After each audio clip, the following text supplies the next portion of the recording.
which is, first of all, the maker of the best dinner rolls of all time. And everyone knows her as the first mom with two sons playing each other in the Super Bowl. Ladies and gentlemen, I present to you our mother, the lovely Donna Kelce. Hey, Mama! Mama! Thank you for joining us, Mom. How you doing? Good. Awesome. Yep, awesome. All right. Well, we're going to start with a segment that we do every show. I'm sure you've heard it now. Do you listen to our show? Absolutely. Oh man, that's not good, Trev. We got to clean it up. Yeah, we got to clean it up. Sorry, Mom. We got bad vocabulary. We got to clean it up. We got to represent it way better. Hey, you learned it from me. Well, we're going to start. You're a saint, Mom. Don't you tell anybody that. We're going to start with the first segment that we start with all the time, which is new news. New news. Yes. There, she did it. She's a natural. She's a natural. There we She's go, right Mom. Right on cue. Right on cue. All right, new news. We are still the number one sports podcast in the world. We're actually the number one podcast on Apple. We're starting to do some amazing things. Thanks to you guys, all of our supporters and listeners. This show is taking off. It might be boosted a little bit by the Super Bowl, but let me tell you, it's been great all year long, and we can't thank the support enough.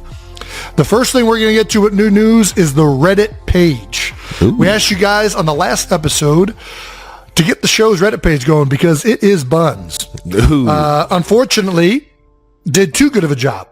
We now have, I don't know, we now have New Heights Podcast and our New Heights. So we'll leave it up to you guys, but let's pick a name and merge these two, please. Do we have a preference? Do you like subreddit? Mom, do you know what Reddit is? Yeah. All right. Do you like subreddit New Heights Podcast or subreddit New Heights more? I like the second one, New Heights more. Just New Heights? I like New Heights more too. What do you think, Trev? Because it's not just a podcast. Like we also have the YouTube deal. We have, it's a show. Yeah. It's a show. It's become a thing outside of just podcasts. So I like New Heights. Mm-hmm. All right. That settles that. I mean, unless the fans disagree. I mean, you guys run the show. Ultimately, it's up to the fans. Mm-hmm. And speaking of the fans, we're going to talk about the fan base names. I mean, are we ever going to figure this thing out? We've been juggling for about a year. We're going to get Mom's opinion here, and then we're going to throw it to a vote. I think Mom has got great intuition, obviously. Mom, we've been trying to figure out what to call the fans of New Heights all year long. Yeah. We have an insane amount of emails, and I think these seem to be the finalists.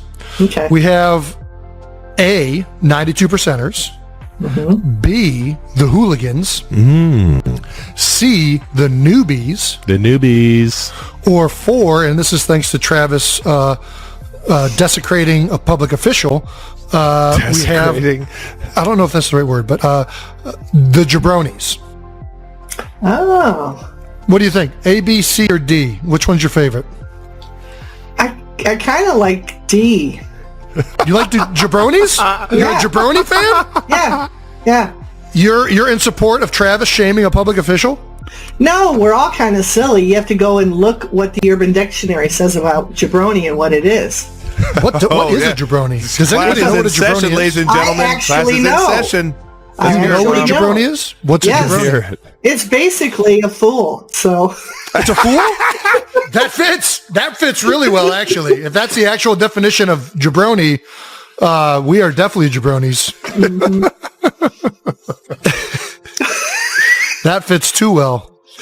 All right. Well, there's Mom's pick. Trav, what's your pick? Man, there's just something about the 92%ers that just making this thing up as we go and kind of being right on point. You know what I mean? Yeah, and I feel like that's just kind of like how all this really began, you know? Yeah, I agree. I think the 92%ers kind of fits with the show. It's just kind of fly by the seat of your pants, having fun, making stuff up that's right enough. It's close enough, all right? Yeah.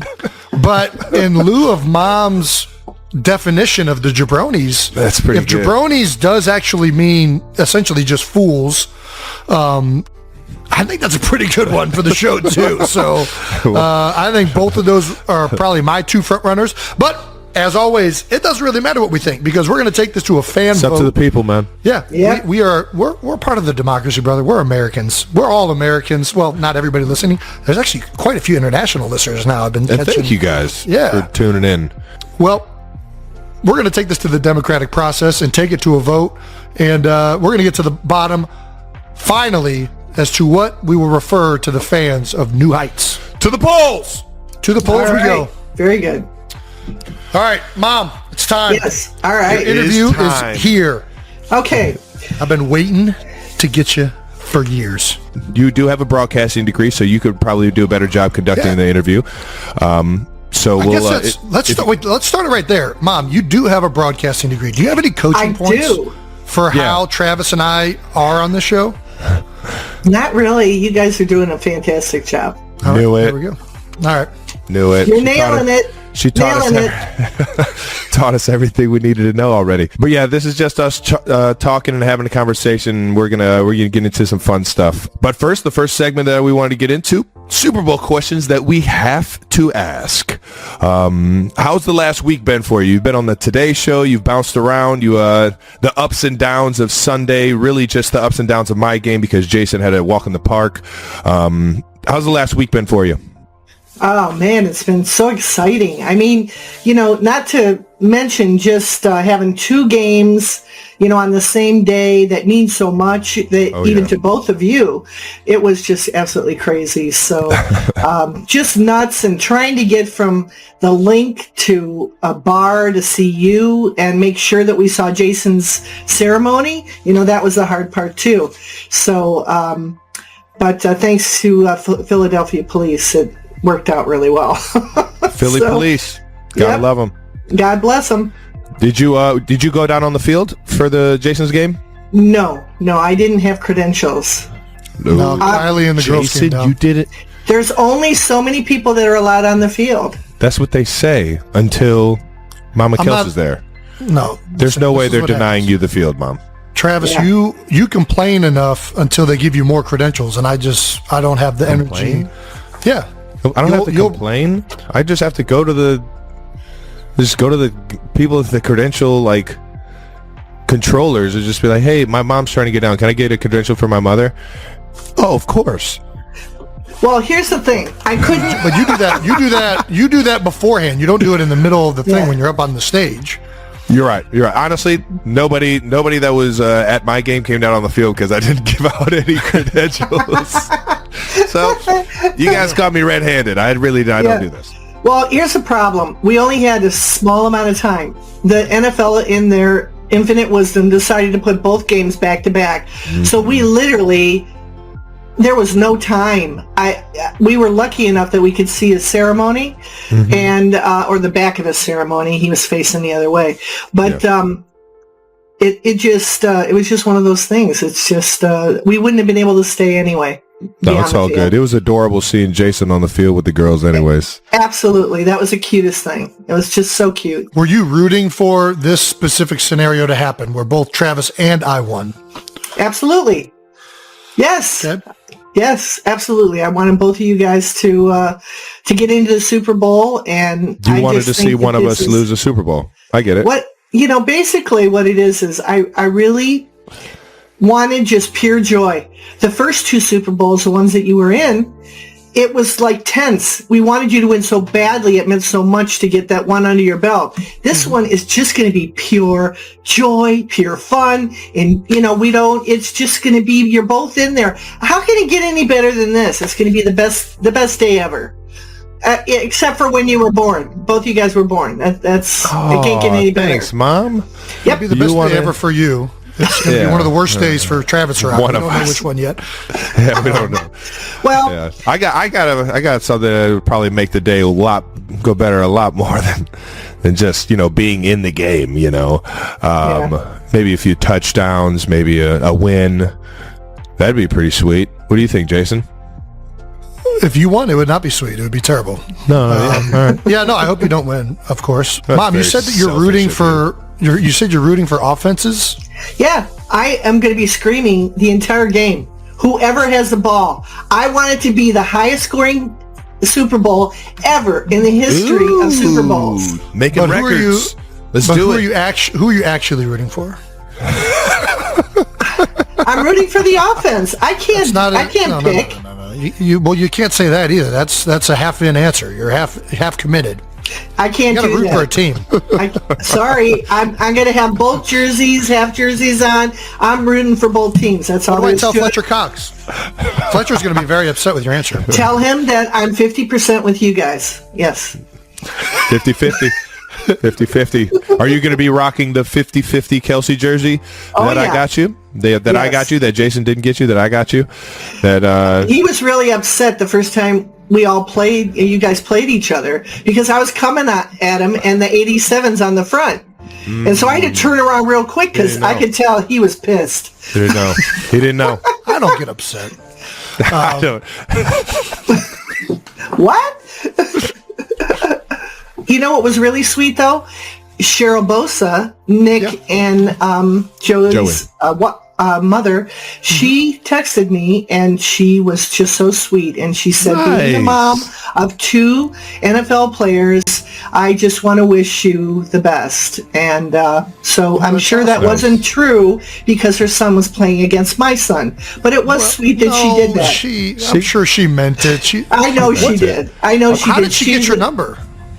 Is there an underground committee of moms that have a mother each other's union? numbers? There's an NFL mother union. No, you know what? She saw me tweet my jersey, and so she for the 49ers slid into your DMs.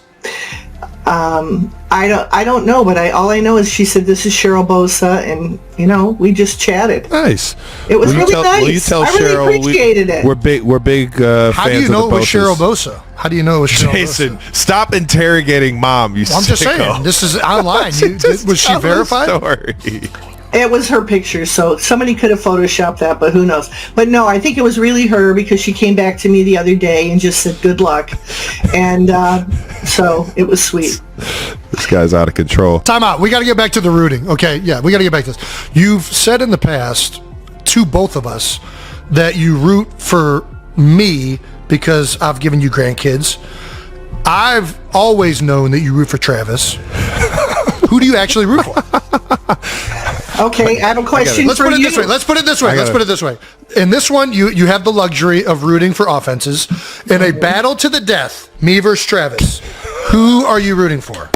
Okay, if you Hot have seat. a battle, if you are on a boat and you're in the middle of the ocean, who would you save, me or your father? Who would I would save just you. fucking threw it That's right in easy. your I would face. save you in a heartbeat. Yeah. There's no question on that. Who would you save, Trev? That was, man, you know what? Dang nabbit. I mean, Mom, but I'm feeling still want bad the for Dad. Damn it. Go ahead, Mom. Of course I feel bad for him. I don't want Dad to die, but I have to make a choice. In these types of scenarios, you have to make a decision. Mommy, if you don't act quick enough, you're going to lose both of them. You don't have the choice. All right, Mom, answer the question. Who you saving? Life or death? Life or death? I can't make a choice. Remember that if I'm not going to say it. I'm not going to say it. Remember, if you can choose say it, me, just know that both Wyatt and Elliot will grow up without a father. That's I got to start breeding. Please all the do not. breeders out there. Wait till you find Slide the it. right person. Find the right person. I'm gonna have them. Yes. I'm gonna find a breeder, and I'm gonna get kids so that Mom can love me again. I love you. It doesn't say that. Okay, never mind. Mommy, who are you talking to after the game first? Are you gonna stay for the parade? Are you going to go down on the field no matter who wins and congratulate the winner? Or are you going to find the loser in the? I will be on the field for you, Travis. Jason will have his family on the field, so no, I won't be on the field for Jason. Is that why you're rooting for Travis? I didn't say Shoulda that. got her credentials, Jason. I can Shoulda tell. got her credentials. Oh my goodness! Oh No. my goodness! Yep. You know why? Because I go the extra mile to get Mom credentials. Okay? You say, oh, all right, 3. Yeah, no, nobody else. You out. You're cool. You gone. She was trying to get to your game, Travis. That's the only reason she didn't get credentials. I knew that we were speeding her over to the Chiefs TV. For sure. What else we got? Did you know Mom, that there is a petition going out trying to get you to be the honorary coin flip I for the start of the Super Bowl. Yeah. To do that means you would come. Mom, have you ever coin flipped? No. That's my big concern, honestly, is I just don't know. Have you ever, when's the last, you've never done it ever? Yeah, I have. But here's the thing. There are so many legends and people that have their blood, sweat, and tears on that field. And for a mom that's never played football, I don't think that's the right place for her to be. I think you're discounting moms of every you're player who's ever played. Mom right here. Well, here's I don't know if I would be a distraction. Would I be a distraction out there for you guys? No. That's what I would worry about. Because you've always told me since you were little, don't you ever come out on the field. I don't care if you have a broken foot or what. It's Dad. Don't you come running out there. Did we say I do remember that. I do remember that, yeah. You're like, don't you come out there. Yeah. Yes. The only thing I remember from growing up with very vividly was when I was wearing a cup in hockey and it was rubbing me really bad. So I took it out in the middle of the game and threw it to you in the stands because who doesn't throw their cup to their mom? Yeah, it's like, shh. Ladies and gentlemen, I'm talking about mid-play. The puck is in play. And Jason is going down the hockey pants. Kareem! And hucks it like a grenade over the wall. Yeah. And my mom's on the receiving end just catching it. Yeah. Oh my gosh. I did catch it, but here's you immediately were ejected from the game. Not ejected from the game, but you were made to get off the ice because you have to have a cup to be on the ice. So they made you get off and put it back in. Is that true? Yes, but the problem is that they never checked me for cups. How would they know? Don't you remember them knocking to see if you had it? I don't think that's. Don't you remember that? I think I got ejected because I probably hit a kid in the head or something like that. I think it's because of my cup. You didn't have the proper equipment. That was the second one. The first one was the cup. That was the first personal foul. The second personal foul was because you probably cross-checked your kid in the child. All right, let's get back to the coin flip. What? Yeah. So you're not? Are you? You get to. If America voted on it, would you flip the coin? Yes or no? I would if the two of you say that it will not be a distraction to you. It won't be a distraction to me. Nope, that you'll be focusing on the game. Yes. You're in. I'll tell Roger. I'll tell Roger. I'm an expert focuser. I'll call him up. You have his phone number? Nope. I don't. I think if you watch that Bengals game, you might have his number. All right. Growing up, Kelce. Let's go. What's the Donna Kelce story? Let's go. We got to move pretty quick because we can't be here too long. But where did you grow up? Oh, I grew up. Uncle Don, Grandpa, Mom, all the whole nine. Yeah. Grew up in the east side, really the inner city Cleveland. Right downtown. Small house. Grandparents lived upstairs. Don and I were downstairs. We shared a bedroom. It was a small 2-bedroom apartment. And we grew up there until we were 4 and then moved out to the burbs. I'd be 4th grade, sorry, and then we moved out to the burbs. And my mother was very, very ill. The doctor said that maybe, putting her into a different environment might help her a little bit, but she passed. So my brother and I lost our mother when I was about, I think I was 12 and he was 10. So anyway, but, things happen. Well, he married a wonderful. I was about to say you found an angel. We got a great grandma. He married a wonderful human being named Mary Blaylock, and she raised both Don and I. And by the grace of God, if we didn't have her, I don't think we would have made it through. So she's just a lovely lady. Wish she was with us, but she's not. And it was awesome, and I feel so fortunate that I was raised by her. So it was very cool. After high school, you went on to college to get an education. Were you the first person to graduate from college? Did Grandpa go to college? No. He was there for 1 year at OU, but he married my mother. OU, right? Yeah, he did for 1 year, but he married my mom, and so they, just went back to Cleveland and stuff like that. Do you think that one of the things that motivated you to go to college was Grandma Mary coming into the picture, or Grandma Murr, because she was in education? Absolutely. And she talked my dad into it because he was very much chauvinistic. So he thought that I should go to, like secretary school or something like that. It was typical. We're going to get to that in a second. Yeah. So anyway, he just basically said she's not smart enough to go to school. And my mom says, well, how is she going to catch a man? Did he? Purdue. Yes. Our uncle was an extremely talented athlete himself. Always says that you would be able to beat him in a race. And how there's legends of Donna Kelce's athleticism. I'm not making this up. For multiple people. What did you play sports growing up? We already know the answer, but we're just for everyone listening. Yeah, it was before Title IX, so we really didn't have the infrastructure for women like there is today. But I did. My father didn't want me being on the track team, so I snuck away and went on my own. Sneaky. Flanker. This is where you get your flanking from, Travis. Yeah, so This is also where I get the ability to not listen to my dad. Yeah, don't... Not listening and flanking. Yeah, but don't say no. I went ahead and I went to Mr. Seitz, and he did the track team during the summer, and I joined the Junior Olympics, and I won several medals for running, high jumping, and it was. And in fact, the surprising thing was the actual Olympics in Cleveland were being held in Cleveland Heights at the high school there. Isn't that a neat segue? So that was you won all those gold medals running at Heights? Yeah, and I was on Channel 8, so. Wow. Yep, WWS. I didn't know that. Yep. Laid the groundwork on the Heights field for us. For the Kelce. There you go. So Grandpa was not in favor of you playing sports or going to college.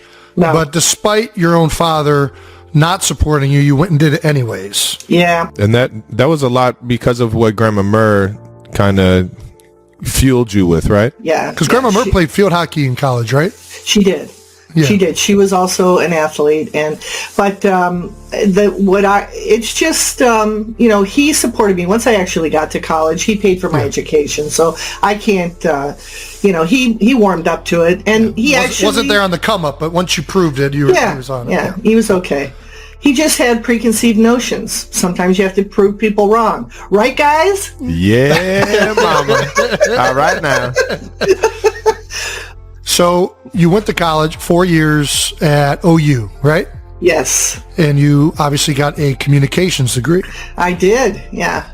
But despite that, you don't go into communications. You went into illustriously long career in banking.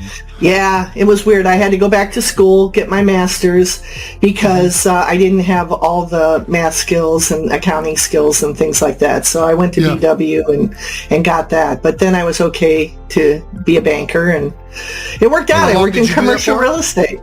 Oh, geez, 30 years. I started out in MasterCard, went to foreign, international, and then ended up in low-income housing tax credits, which will make people's eyes roll up in their head. But anyway, it's basically every bank needs to support their community. Oh, yeah. And so that's what I did. I built housing for the less fortunate. So, yeah.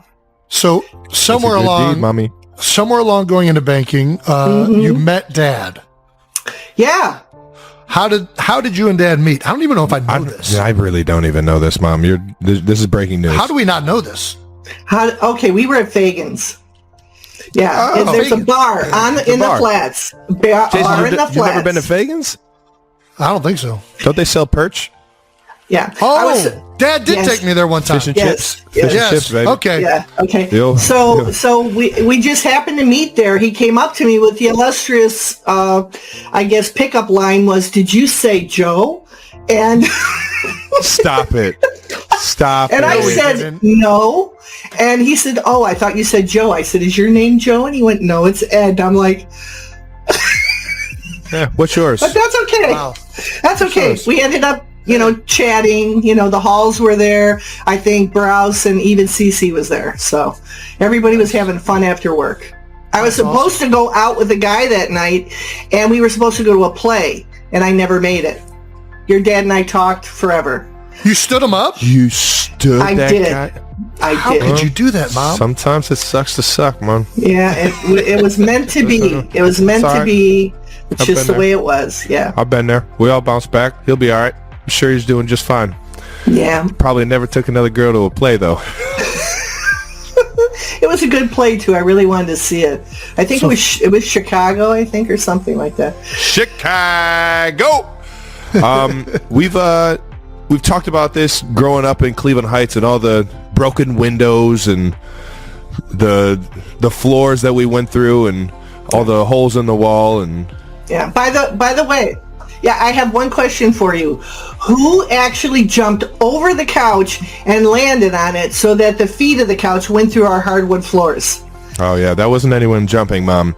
That was a power bomb of the century. Oh, yeah, into Jason, the sofa. Yeah, into the ground. Oh, okay. Into the sofa, and then the sofa went through the floor. That's how powerful it was. That was Jason throwing me around like a rag doll. We just kind of slid that thing over and made sure you never knew about it. Yeah, I know. But we found it before we sold the house. But we fixed it. But I'm curious, why or how did we never break the television? With as many times as you were throwing a lacrosse ball across the living room, how did it never break? Well, that was the one thing that we cared the most about in our tiny little lives at that point was the TV. We couldn't break the TV. What would we do all day? But we loved watching the TV. you were still throwing balls, throwing all kinds of stuff. Yeah, but we made sure to steer clear of the TV. We knew not to touch the entertainment. That was what had the Saved by the Bell and Who Wants to Be a Millionaire and all the other stuff that we were watching at the time. We couldn't break that thing. Yeah, for sure. Man. Fonzie, you were watching Fonzie. Nick at Night. Nick at Night was a good one. I haven't met the Fonz yet. Big Kansas City fan now. Oh, there you go. He's a Patrick Mahomes fan. Let's not call him a Kansas City fan. I've seen him wearing Kansas City Chiefs jerseys. I'm just saying, if Patrick Mahomes played for the Raiders, he'd be a Raiders fan. I have no argument. The picture that I just got of Pat Mahomes playing for the Raiders was fucking disgusting, Jason. Don't ever say that ever again. We got flash forward. You meet Dad, marry him. We don't have to go down all that. Nobody cares about that. Yeah. What was it? How? Yeah, I don't know.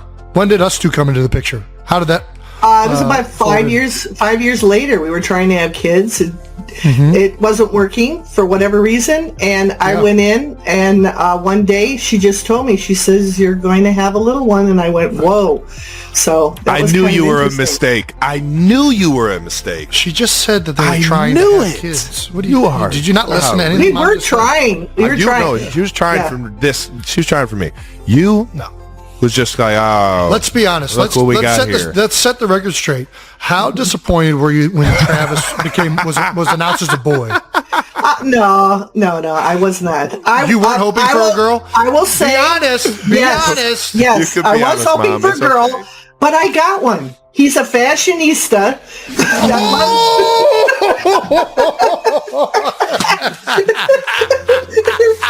I see where this is going, you two. And a dancer. And a dancer. There's a lot of. I see it now. No. I'm just teasing. What was Travis's name going to be? I was about to say, was it Tracy? No. What about? And I have a little thing. You remember you guys were saying that I named him after the fat kid on Overboard? That's what I thought you named me as. Okay, there was another Travis on a soap opera during the day. A soap opera? And I just thought he was the most gorgeous man in the whole world, and I named you after him. So you told Dad. Time out. I'm going to say, hold on. You told Dad that you liked the name Travis off of a fat little kid from Overboard, but secretly you had a man crush going on, and that's who you named him after. Yep. That's so terrible. How could you do that? Oh, well. No, I'm joking. Speaking of Dad, okay, so you both raised us. Yes. You were married. How long were you guys married? 23, 24 years, something like that. 25 maybe. It's a long time. Yeah. You eventually ended up divorcing about what? Maybe 10, 11 years ago. You were just getting like into at the end of college. It was like that. It was right at the end of college. Yeah. So 12, 13 years ago probably. Right. So why do you hate him? I don't hate him. We're still friends. We're friends to this day. That was a great way to put it. Yeah. No, we're friends. It's just, we get Jason's along. messing with you. We get along great. It's just sometimes people, they move apart. That's all. So you don't regret marrying him? No, never, because I got you two. I wouldn't be here. I wouldn't be on this show if it wasn't for that. So no, we both were like a tag team with you two and did all kinds of fun things. When one of you had to go out of town, another person would help the other child. So it was perfect. It was just, you got to do whatever sports you wanted. You got to go on all the tournaments. You got to do everything, and it worked out. If there would have been another kid, somebody was going to lose out. Yeah. So it just happened to work out for the best. Well, thank you. Yes, yeah. Thank you. Thank you for making a mistake with Jason so that I could be here. And I didn't make any mistakes. I don't make mistakes. Yeah, well, it's because Jason turned out not too shabby. There you go. Before we keep going, we need to shout one of our newest partners, Fireball.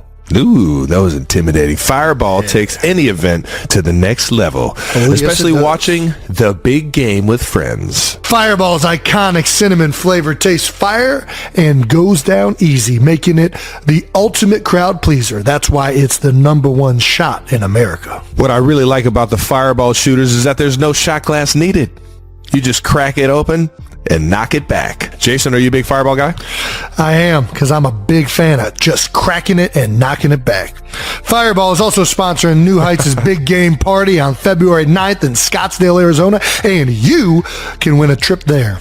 Go to fireballnewheights.com and submit your effort moment of the year to enter a free chance to win a trip to New Heights' Big Game celebration in Scottsdale, along with several other great prizes. Effort moment of the year.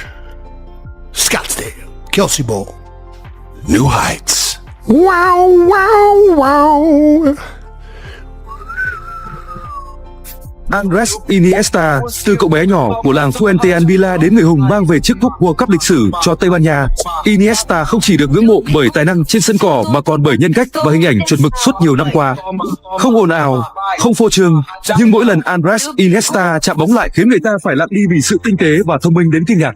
Từ những năm tháng rực rỡ trong màu áo Barcelona, nơi anh cùng Xavi và Messi. Tired of trying to find the best deal on tickets? Am I? Want a free $20 discount?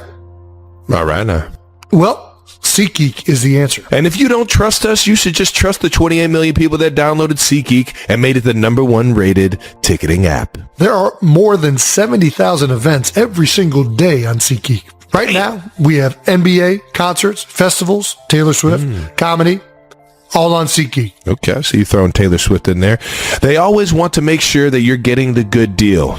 SeatGeek, when you're on the app, whenever you see those green dots, they mean good. The red dots mean bad. That makes sense. So use code Kelce20 for $20 off tickets to SeatGeek. That's $20 off your first purchase with promo code Kelce20. And this part is super important. Make sure you click the link in the description to download the app. Download that shit, cuz. Yeah, it's good for you. Get that $20, cuz. $20 discount. I got that $20 discount on these Taylor Swift tickets. Moving on to NFL parents. When did you feel like the NFL might really, it might be an actual reality for us? When did you kind of put it together? Was it in high school, college, or were you kind of just sitting there on draft day I don't know if this is actually going to happen? Jason was the first one, and I know that was very taxing. We were all hoping so desperately that he was going to get drafted, and the first round, the second round, the third round, it went on for days, and it just was one of those things that we didn't know if it was going to happen, but I knew you guys were talented. I knew you had the perseverance. I knew that you would be able to. It's just you don't know how your children relate nationally. You know that they might be the best kid in your city. They might be the most talented or athletic kid on the college team, but you don't know how that is across the country. And there's a lot of kids that are just as talented as you are sitting on the bench at Alabama, Ohio State. They never get a shot. So it worked out that, everything aligned just perfectly on how you were able to play, get on the field, show your talents, and show what passion you have for sports. Yeah, I mean, so speaking of kids playing, do you have any advice for other parents listening who are raising their kids and also have dreams of playing in the NFL? What advice would you give those parents? Ooh, that's a good one, Jason. That's a good one. What do you got, Mom? Okay. The advice that I would give is tell your children that no matter what anyone says, always believe in yourself. Number 2, keep at it. Go up to teachers, not the parent. The child has to do this. What do I have to do to get more playing time? What do I need to work on? The parent cannot do it. They cannot be the ones that are on the coaches, backs all the time. Oh, yeah. It's got to come from the kid. The kid has to want it. He has to get up enough courage to go ask, this is what I want to do. That's what I want to do. And that's kind of what we try to instill with the two of you, that if we were at a practice session, go practice with those guys.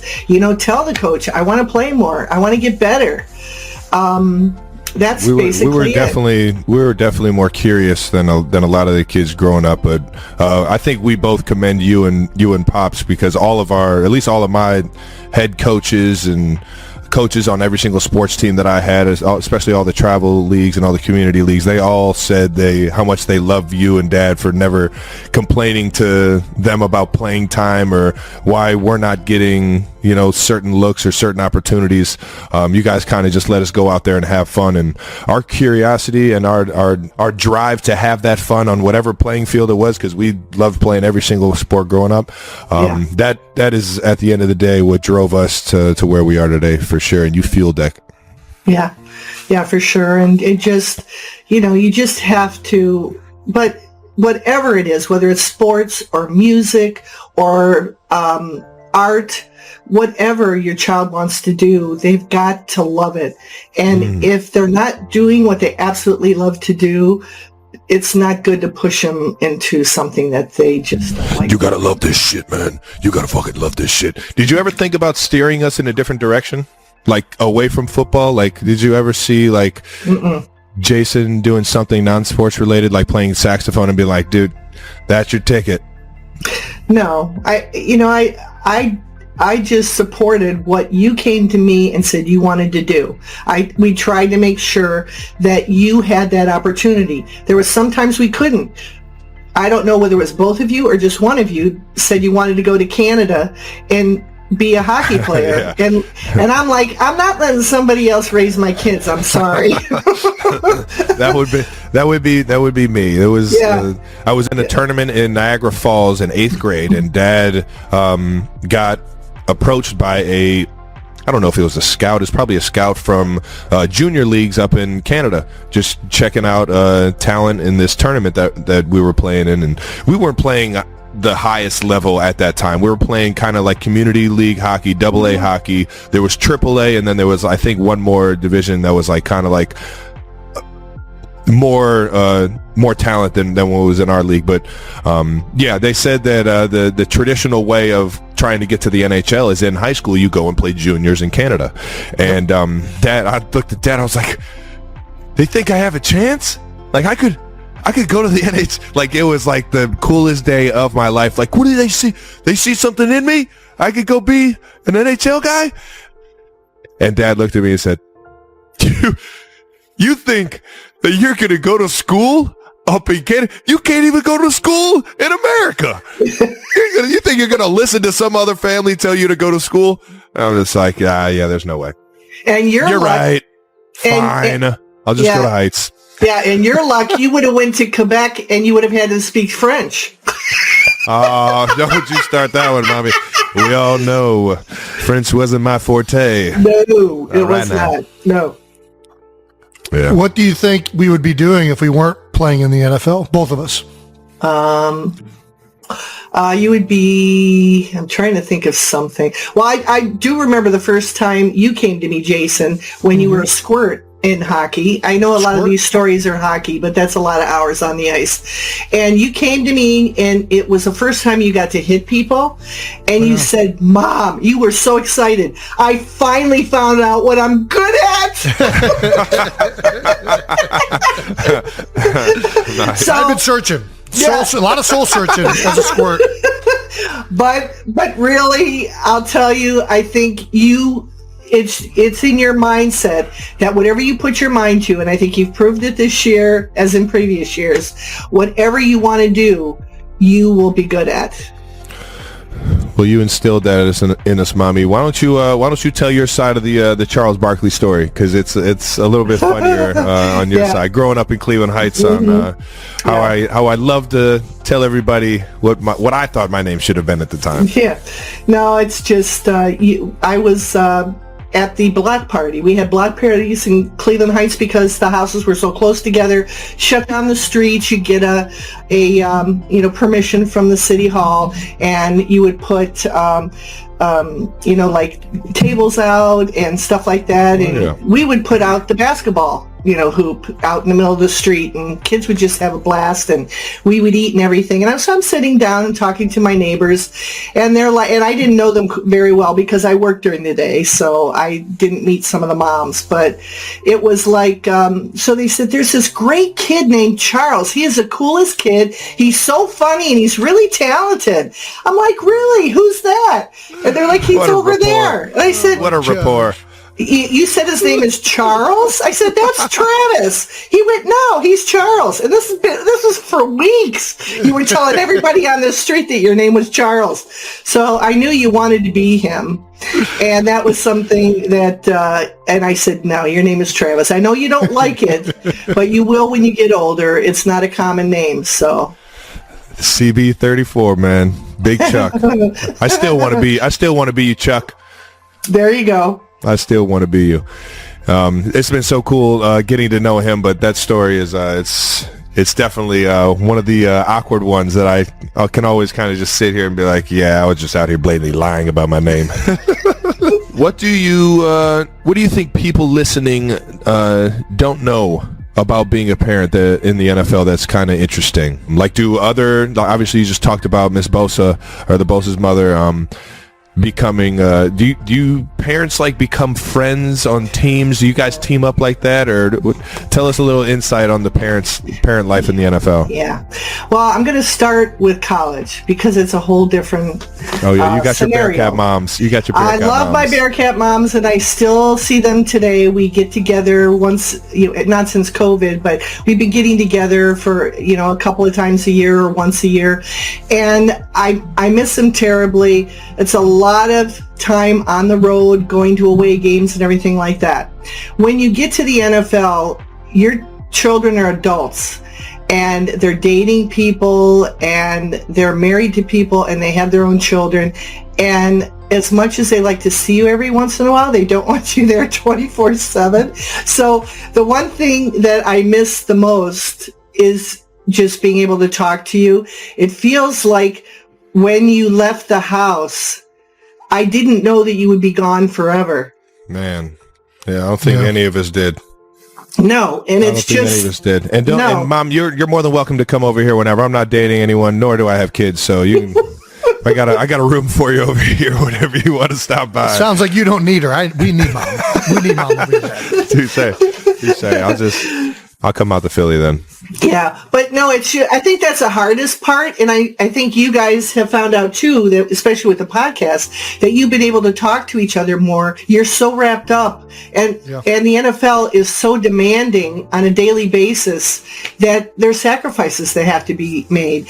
People talk to me and they're like, "Oh, you talk to your kids all the time?" I'm like, "No, I don't." First off, I said, seriously, you guys get 1,000 texts a day. I'm sure there were more the night that you won. Mm-hmm. And how do my texts get through all that. They can't, you know. Like I'm sure you don't even know. You're kind of special. You're kind of one of the people that we respond to. I know, but they get lost. They get lost in all the texts. It's like I'm sure you don't even know that I said I was so excited that you won that night because. They don't get lost in the text as much as they get lost in the drinks that I'm having, because when the drinks are flowing, I'm not really looking at my phone. That's true. But the other thing is I'm so privileged to be able to see the world through your eyes, to be able to go to events, to be able to see how you light up people's lives when they talk to you, they take a picture, how much it means to people and how genuine you are. And it makes me very, very proud. So I'm okay to give you to the fans. It's all right. well, we love that everybody gets to see it through your eyes these past couple years with all the fandom and all the fans that you've created for yourself, going on the Today shows and talking about us. It's been fun seeing you in the limelight as well. How do you and Dad separate or support me and Jason through I'm sure everybody always asks me, how do your parents split up seeing the games and stuff like that? Why don't you give them a little insight? Well, I'm a little bit more methodical because I'm a banker. So as soon as the schedule comes out in April... It's a nice way of saying that. Yes. When the schedule comes out in April, I look at all the games, find out when all the home games are, and I split it up, 8 for each of you. And I just do it that way. This year was tough. You were away a lot at the same weekend. You were home on the same weekend. So I didn't get to go to as many games this year as I usually do. But we made it special for you. Yeah, I think I picked all the right games. So it was good. It was good. All right. The last question that people have to know as our mother, do you support signing babies? Dolls, yes. I do support signing actual babies? No. It's another for the good guys, man. So in other words, you're in support of turning down babies. No, you from don't that young of an age, just shutting them off. No. I don't think you should ever even put a Sharpie on an adult. I'm not into tattooing, so no. Sharpies are not tattoos. Did Travis and I ever do anything? It's defacing your body. No. Did Travis and I ever do anything grosser or more gross growing up as babies? Oh, man. Well, you did take a hairdryer one time and hit me over the head and I saw stars. I think you were about... Yeah, I think he was about like 4 months old, and we were sitting on the couch, and I had my hairdryer just sitting on the end table, and he picked it up, and he went, whack! So you got both of us. You got your dad and me with different things, so no signing babies. All right, that's fine. That's just the way I feel, but I have a couple other questions I want to get to. So a man, I forget what publication he was with, but he got the Grandpa Blaylock story out of me. Yeah, that's okay.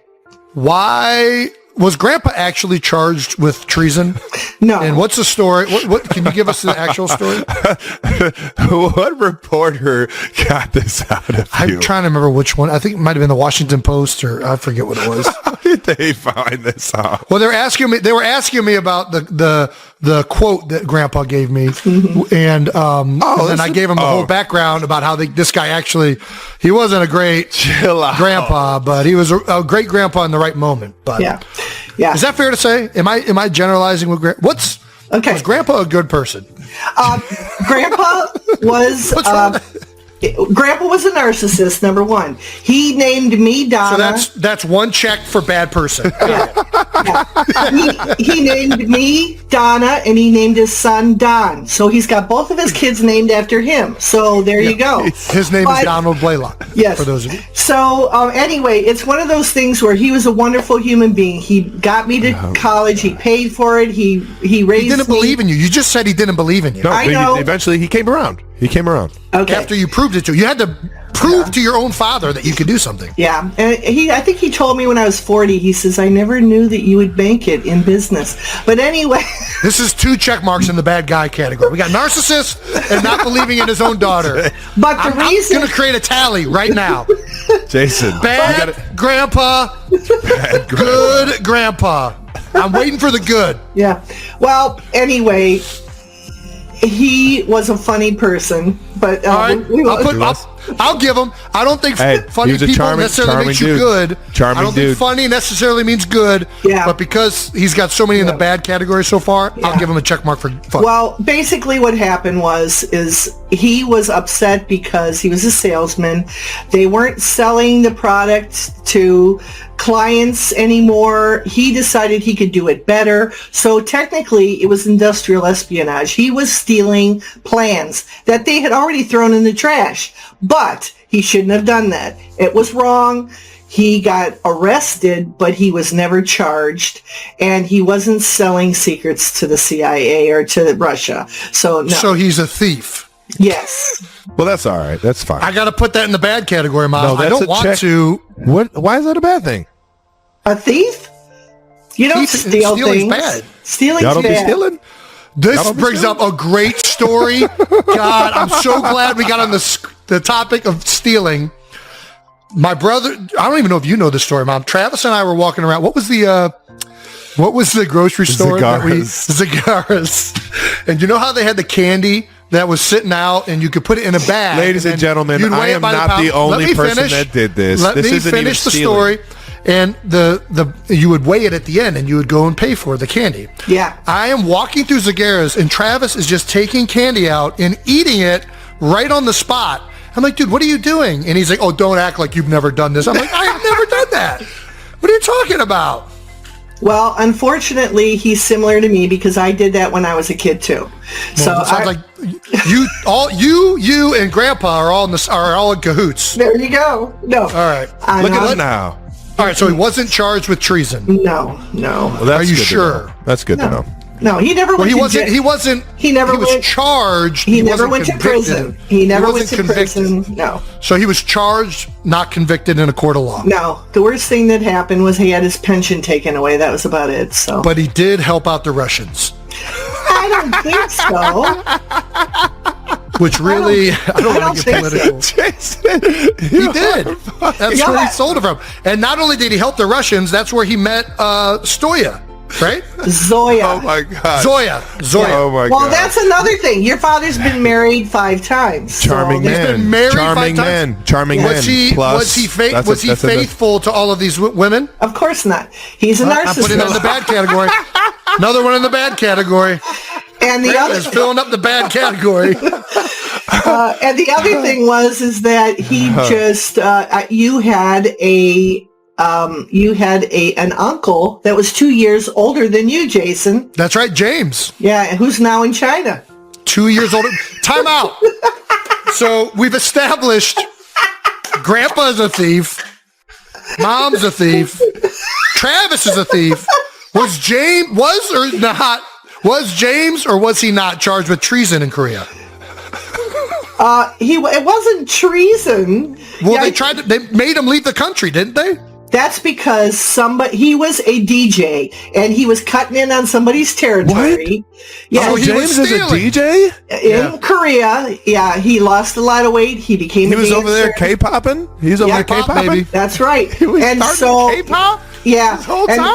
Yeah, he was a DJ over there. So he was taking people away from another bar. And so this guy went and put... That's not illegal. I've heard nothing that would get you... It is if you're American. No, he put marijuana in his room. So he's a drug dealer? That's what they tried to pin on. He's an international drug dealer.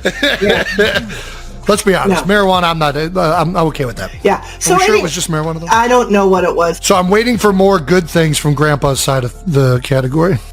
Did he love you? He was a good dancer. Oh! Very good I did not know that. Yeah, very good dancer. That's where Jason gets it. Yeah. Knew it. And but no, there were a lot of good traits. He was a good friend to a lot of people. In my high school, there was a girl. Her family could not afford to get her senior pictures, so my dad paid for her to get her pictures. He thought everybody should have their senior pictures. So he had empathy. He had empathy. I'll put that in the good category. Yes, he did have empathy. He's still trailing, but I'll put that. He's empathetic. Yeah. All right. What? All right. And, speaking of, got to say good athlete because we get our athletics. He was a good athlete. That comes down to good or bad person, but you know what? I'll give it to him. All right. Yeah. I thought we were just naming his positive traits. Yeah. All right. That's enough of ragging on Grandpa. He can't defend himself here. No, it's probably not fair. He's since moved on. Yeah. He was a great grandfather for me at a really important part of my life, and it sure meant a lot. So I know he. Jason, to those who haven't heard the story, why don't you give him it real quick? We haven't told that story here. No, we have not. Yeah. So how often did Grandpa come visit us growing up? Well, he was raising his own child, so I know. I'm just saying we barely saw. We had an uncle that was 2 years older. He also lived in Sioux Falls. Yeah, Sioux Falls, South Dakota. So it wasn't. So what do we see him like? Maybe once a year. We barely ever saw him. And once or twice a year, he tried to come to at least one game of yours a year. He'd come to a football game. Yep. He would come to Cincinnati. He went to a couple of I think your first year, I think he made it to the Eagles. So yeah. Well, so when I was in high school still, and for some reason he was in town at this very specific moment, and I had just found out that I wasn't, I had received no scholarships to go to like any D1 schools. And I was trying to figure out what I was going to do with my life, and whether I was going to go and play football in college, whether I was going to go and play lacrosse, whether I was going to go to college at all, to be honest with you, which I think I was going to go to college because Mom and Dad were certainly pushing that really hard. And Grandpa gave me a little card that had a quote from Calvin Coolidge about persistence on it. And for a long time, I had that card wherever I went. And then one day I got drunk and lost it, like I have most of my possessions. Like Travis's Cincinnati helmet? Correct. Yes. there is a pattern there, for sure. And what did the card say? The quote said, nothing in the world can take the place of persistence until... Oh, my gosh, now you're putting me on the spot. I think it started with education. Yes. Education will not. The world is full of educated derelicts. Genius will not. The world is full of unrewarded genius. Talent will not. Nothing is more common than unsuccessful men with talent. Persistence and determination alone are omnipotent. The slogan "Press on" has solved and always will solve the problems of the human race. So a very deep quote for a kid who just wants to play football, but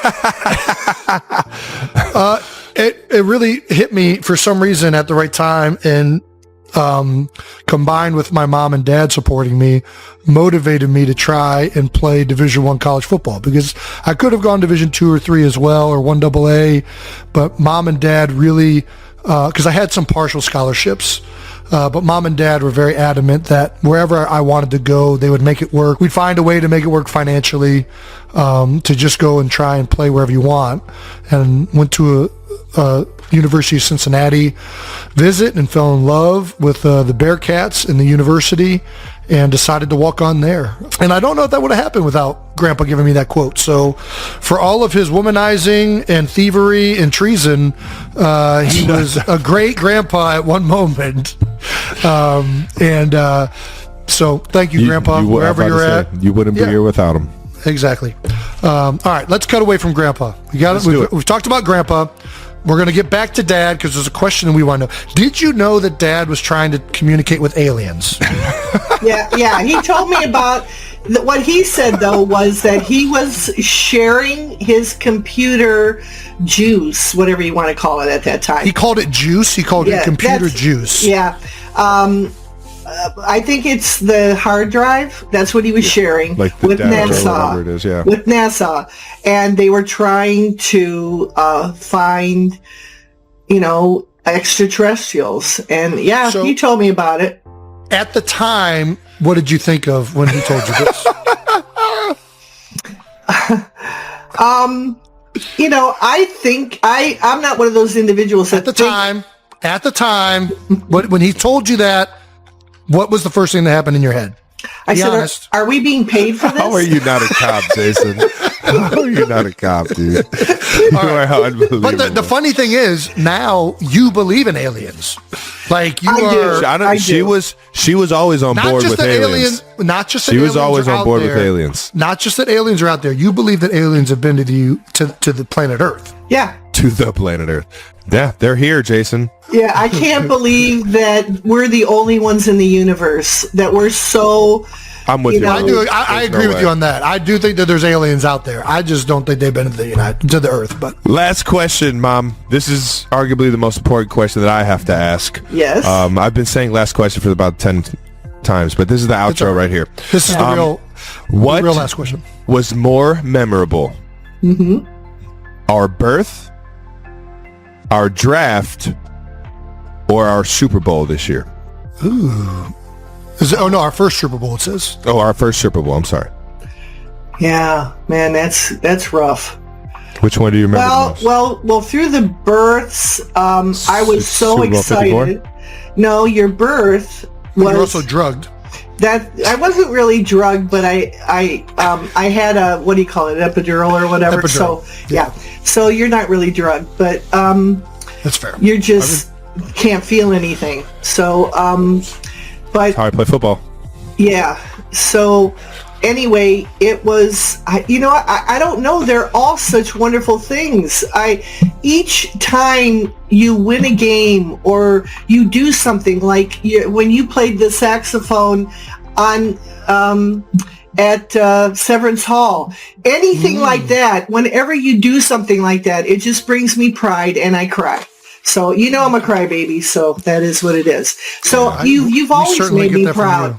Yeah. You've always made me proud, and it's there's a few things that we probably aren't proud of, but don't we all have that in our background? Yeah.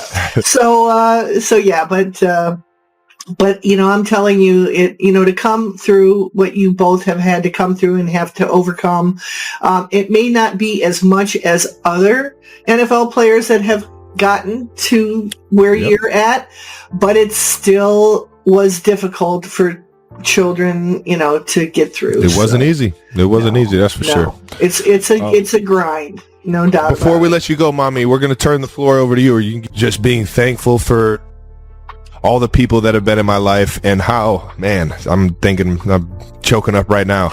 Yeah. It's just a cool moment to sit there and look at all the fans in the stadium and know that, you're about to go out here doing something so much fun in front of the people that you love and in front of the people that helped you get to where you are in life. And that's what I always think of when I'm listening to the national anthem. It's my one moment to reflect on everything and be appreciative and know that you're watching. Yep, that's cool. How about you, Jason? Well, I always sing it. I think it's the same thing as Trav just said. For some reason, it's a very emotional moment, and I think it's because you realize that, all of us being here together as a country and as a group and as a family, like all of these and friends, everyone involved in this allows me to play a sport and a game for a living. And you realize how fortunate you are and how in this together all of us are. So it's an emotional moment for me as well, and it definitely causes reflection. And when it's a game like the Super Bowl, it's just magnified that much more. I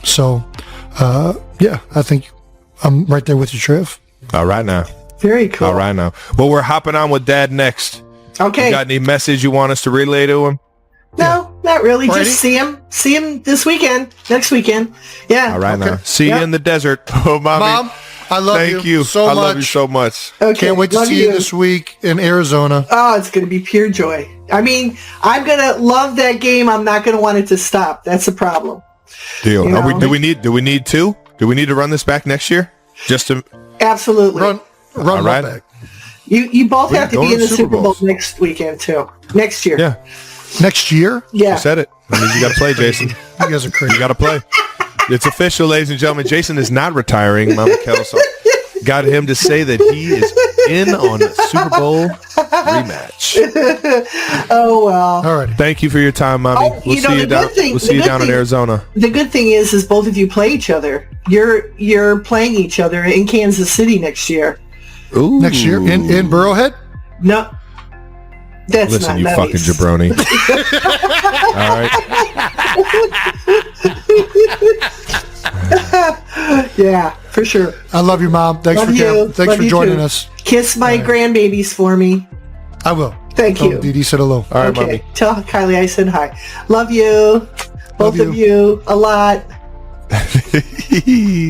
Mama. If there's one thing I get asked all the time, it's how do I maintain my health during the season? And the answer is simple. I take AG1 Athletic Greens every single day. You guys probably didn't expect Jason Kelce to be a big greens guy, did you? Travis? No, you didn't. Travis? Because he is... Travis, What? This is way more than basic greens. It's like 9 products in one. Just one serving of AG1 covers all my nutritional bases and supports my long-term gut health with 75 vitamins, minerals, and whole food sourced high-quality ingredients. Well, if you've been listening to this show and have been saying, man, I want to be as healthy as the obese Jason Kelce, you're in luck because for February, only Athletic Greens is giving you guys their best deal ever with 10 travel packs plus a 1-year supply of vitamin D. Ooh. Like Travis said, for the month of February only, Athletic Greens is giving you a free 1-year supply of vitamin D and 10 free travel packs with your first purchase. This is their best offer yet, and you can only get it at athleticgreens.com/new heights. That's athleticgreens.com/new heights. This new year, you got goals, and Factor is here to help you achieve those goals, each and every one of them. Fuel up fast with ready-to-eat, nutritious meals delivered straight to your doorstep. No matter your lifestyle, Factor has delicious, flavor-packed meals to help you live it to the fullest, with a ton of options on the menu each week. Prepared by chefs approved by dietitians, each meal has all the ingredients you need to be satisfied all day long. All day long. All day long, baby. Get Factor and enjoy clean eating without the hassle. Simply choose your meals and enjoy fresh, flavor-packed meals delivered to your door. Ready in just 2 minutes. No prep, no mess. It's quick. Call to action. Head to factormeals.com/newheights50 and use code newheights50 to get 50% off your first box. That's code newheights50 at factormeals.com/newheights50 to get 50% off your first box. 50. Tree fitted. This next conversation is one that Travis and I have been dying to have from the moment we've started this podcast. It is going to be with the man who was our coach growing up, was the Christmas candy man, spent a lot of times in and out of steel mills while also looking for life among the stars. Make it a habit. 7 minutes of Tai Chi every morning, all the way for 1 month. In 1 week, you'll feel better. In 2 weeks, you look better. In 1 month, your wife won't believe your results. Here's a Tai Chi workout plan, made for men over 50. These beginner-friendly exercises take just 7 minutes a day. Tai Chi is the best medicine for men over 50, and it's a key to long-lasting health and vitality. It's more than a workout. It's a game changer for your life and longevity. Just open the app and follow along.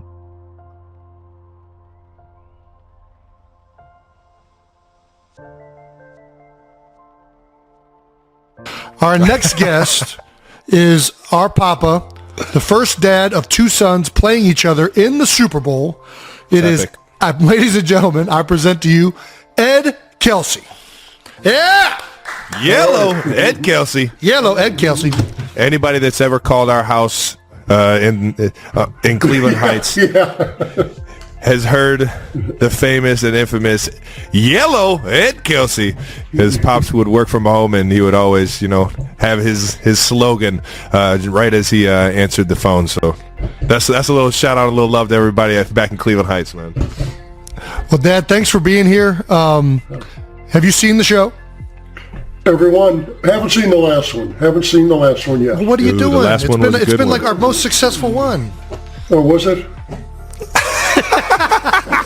Yeah, take that, you Okay. All right. He'll get around to it. I'll get with the program here. All right.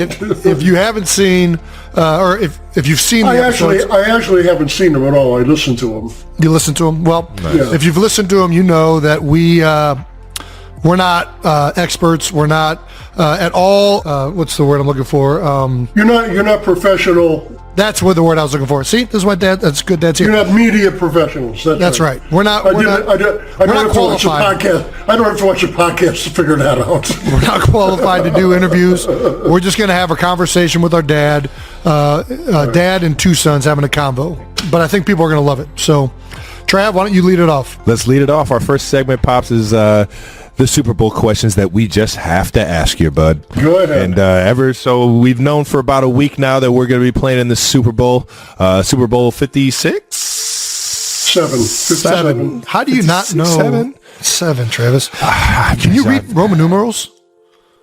The 5 is the V, so I haven't seen it yet. It's LVII.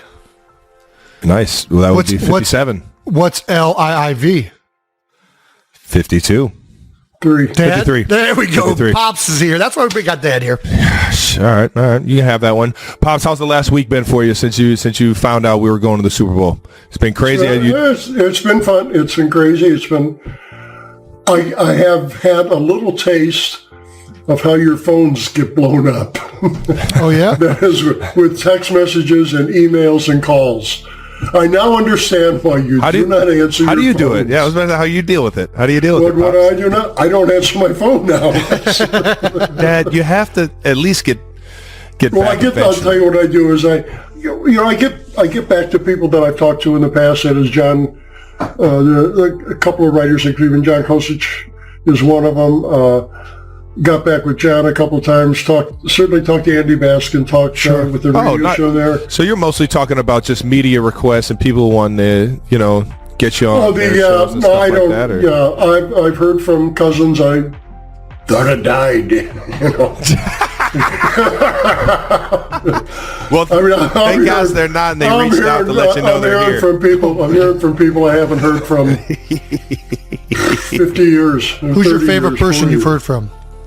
The favorite person I've heard from, I sat down with Sam Farmer last Tuesday. Okay. Who in the fuck? Who's Sam Farmer? Sam Farmer is a sports writer for the LA Times. He is in the Pro Football Hall of Fame as a football writer. Oh wow! This is a guy. This is a top level guy. He's a sharp guy. Had a great time. Had a great visit with him. What'd you guys talk about? We talked about you guys. No. And the whole the whole football thing. After that, it's always fun to talk to PJ. PJ Ziegler is a sports journalist, on-air journalist at the Fox 8 Cleveland, which was the local news. Always got to show that love to. Yeah, always love the local guys. Always love talking to the local guys. I'll tell you what, people didn't. I mean, we got to let everybody know. Mom had the communications degree, but you actually had a journalist career there for a journal. Is it the journalist? Yeah, journalist career there for a second. What are you talking about? He came out with a few articles. He would always have it. He would always have his blog. Yeah, you did the one piece on recruiting. Well, no, that's just a story I wrote and posted it on. That's part of a book that I've never finished, called "Somebody to Grow Up With" about YouTube, which I got to get off my butt and finish that one of these days. Right on. And I would put that on the website when I actually did something with fogdad.com. Fogdad. Yeah. You got to let everybody know what Fogdad is now, Pops. Fine old gentleman dad. No. Hey, okay, fucking old guy dad. There you go. Every club had a fog team, and the fog team was the guys over 30 who were still playing rugby. Oh, really? So we're the Fogs. You're a Fog Dad now, Jason. We're Fogs now. Jason. Yeah, that's right. Holy cow! You're a Fog Dad. Yeah, that's right. Fucking And old guy. I thought the entire time it was Fat Old Guy. That's what I thought. I really did. I thought it was fat now old guy too. You're literally a Fog Dad. Easy, Pops. I'm a Fog Dad regardless. Regardless. Fat old guy. That's good. I got to remember I'm just a Fog. You know, and they would always try to clean up, say, fine old gentleman. And well, in reality, he's fucking old guy. Yeah, well, no, that's not necessarily true. Pops, who are you rooting for? Yeah, now that we're here, Kelce. who are you rooting for? Who are you rooting for? Okay. Kelce. Kelce. Okay, but there's two teams, so We'll be here all day well, then we're going to be here a long time while you try and get that. All right, we're in a battle to the death.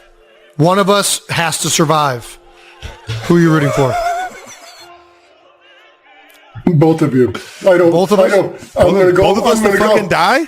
No, both of us to you, die. Both of you to win. I'm going to go the Captain Kirk route. The captain. I don't believe in no-win situations. Gosh, that's good. That's from Star Trek, James C. Yeah, okay. No, I know. No, way over my head for sure. Yeah, I know. Go on. Jason's going to lie to you and say he knows what he's talking about. Well, I know who Captain Kirk is. I don't remember the specific situation we're Oh, talking about here. no, this is from like 1967. Yeah, Jason, you don't. This is from the TV show. This isn't from All I'm the saying is I know. movies. Yeah, I'm not a Trekkie. Right. You know what a Trekkie is, Trev? Trekkie? Mm-hmm. I would say the cult that follows Star Wars. Oh, Star Trek. don't get Star Star Trek. Wars and Exactly. Star Trek See? mixed Look up. at this guy. He's all over the place. Let me put my glasses on. All right, next question. Thank you for getting us to move on. We know a lot of the media has been at you to get you to talk about the Kelce Bowl that is to come. So let's get these out of the way.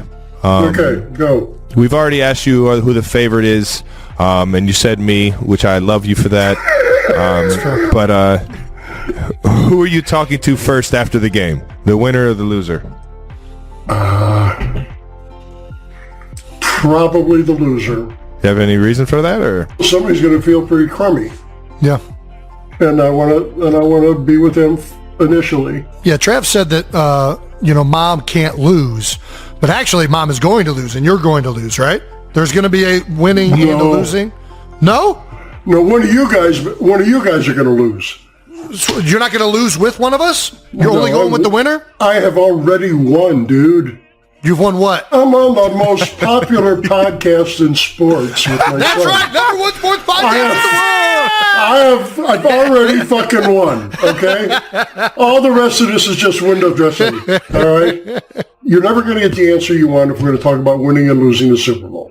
All right, well, Mom said we're bad losers. Is that true? I think you both take it to heart. I don't think you're bad losers. I think you feel for each teammate. I think regardless of your performance on the field, which is generally stellar, you come off of a loss, and the first person you're blaming is you're blaming yourselves. Yeah. And that's the stuff that makes us proud. yeah. That you recognize that this is You instilled it. I know you instilled it in me. I'm sure Jason has stories like this, but I remember growing up, always whenever I had a great game, it was a good game, but you could do better. Yeah, it was always taking it up a notch. I remember feeling like I had the best game of my life, hit a home run to win the game or something like that, and it was exciting, but those first two at bats, you got to lock in, son. Can't hit it if you don't see it. Yeah. Well, the biggest room is a room for improvement. Right on, brother. I also remember doing really well in a game. You're like, Dad, didn't I do good? And you're like, stop seeking praise. I forget what exactly you said, but you're not a fan of validation. Yeah, I guess. Yeah. Yeah. I remember you doing that, but I don't know why I added that, but felt like. Did you know there's a petition to get Mom to do the coin flip? Have you heard about this? I've heard rumors. It's nationwide. Well, good. Run her out there, flip the coin. Do you think Mom can flip a coin? I was about to say something. This is. You got a better chance to get me to pick a winner than to enter this conversation. Well said. Well said. Jason, take us to our next one. All right, we're going to talk growing up, Dad. I fully intend to. Okay, let's talk about you growing up. Where are you from? Family background. Let's just give like a quick high level overview of Ed Kelce's life. The oldest of two children, grew up in Cleveland, Ohio, a neighborhood called Collinwood, which was home to the Collinwood Railroaders. Yeah, they were railroaders because this was a huge rail yard where traffic between Chicago and New York, Mobile and Detroit all passed through Cleveland and those yards. Yeah. Blue-collar town, blue-collar part of Cleveland. Great neighborhood. It was a lot of fun. Went to one of the biggest high schools in Northeast Ohio at the time, St. Joe's, and also had a year in college, right? I probably had a year in credits. It wasn't all 1 year in college. Okay. And what college?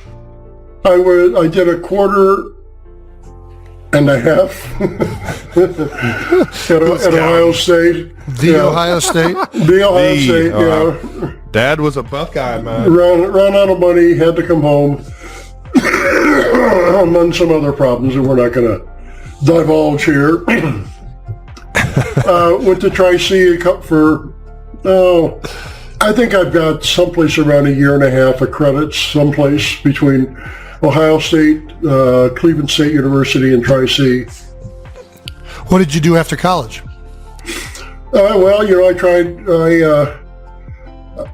I started out working in a lab in a foundry. Mm-hmm. That is, rather than actually working in the production of the steel castings, yep. I would be taking samples and taking them back to the lab and analyzing them. And of course, we didn't have the machines they've got now to do. Whatever you do was wet chemistry. Mm-hmm. So you'd have, if you're gonna test a particular heat of steel, you might have 30 different beakers with little bits that you're dissolving, and you're going to put different reagents in there and see how it reacts and all that. So started out at that. They started doing some physical testing of steels, things like that. The steel mill. That's where you ended up for the most part of our life. The steel mill was where you worked. Yeah. So where'd you meet Mom? Time out. Weren't you in the Coast Guard? Didn't you do the Coast Guard? Well, I did the Coast Guard. I tried to join. First, I tried to join the Marines. They didn't let you in? No, because of my knees. What was wrong with your knees? Because, I had the cartilage taken out. New knees. New knees. Had the cartilage taken out of my left knee. And that was when you were playing high school football, right? That was high school football. And they said, no, we're not doing this.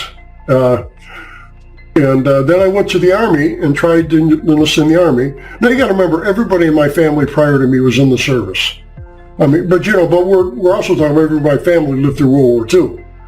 Okay, yeah. So that's what everybody did because of the big one. Yeah, sure. I got a little pissed off actually at the recruiter's office with the Army because I told them, you got people going to Canada to keep from getting drafted, and I'm here offering to come in, and I had some grizzled old sergeant just chew me out about, what am I going to tell the mother of the guy that dies trying to carry your big ass out of there because you can't walk?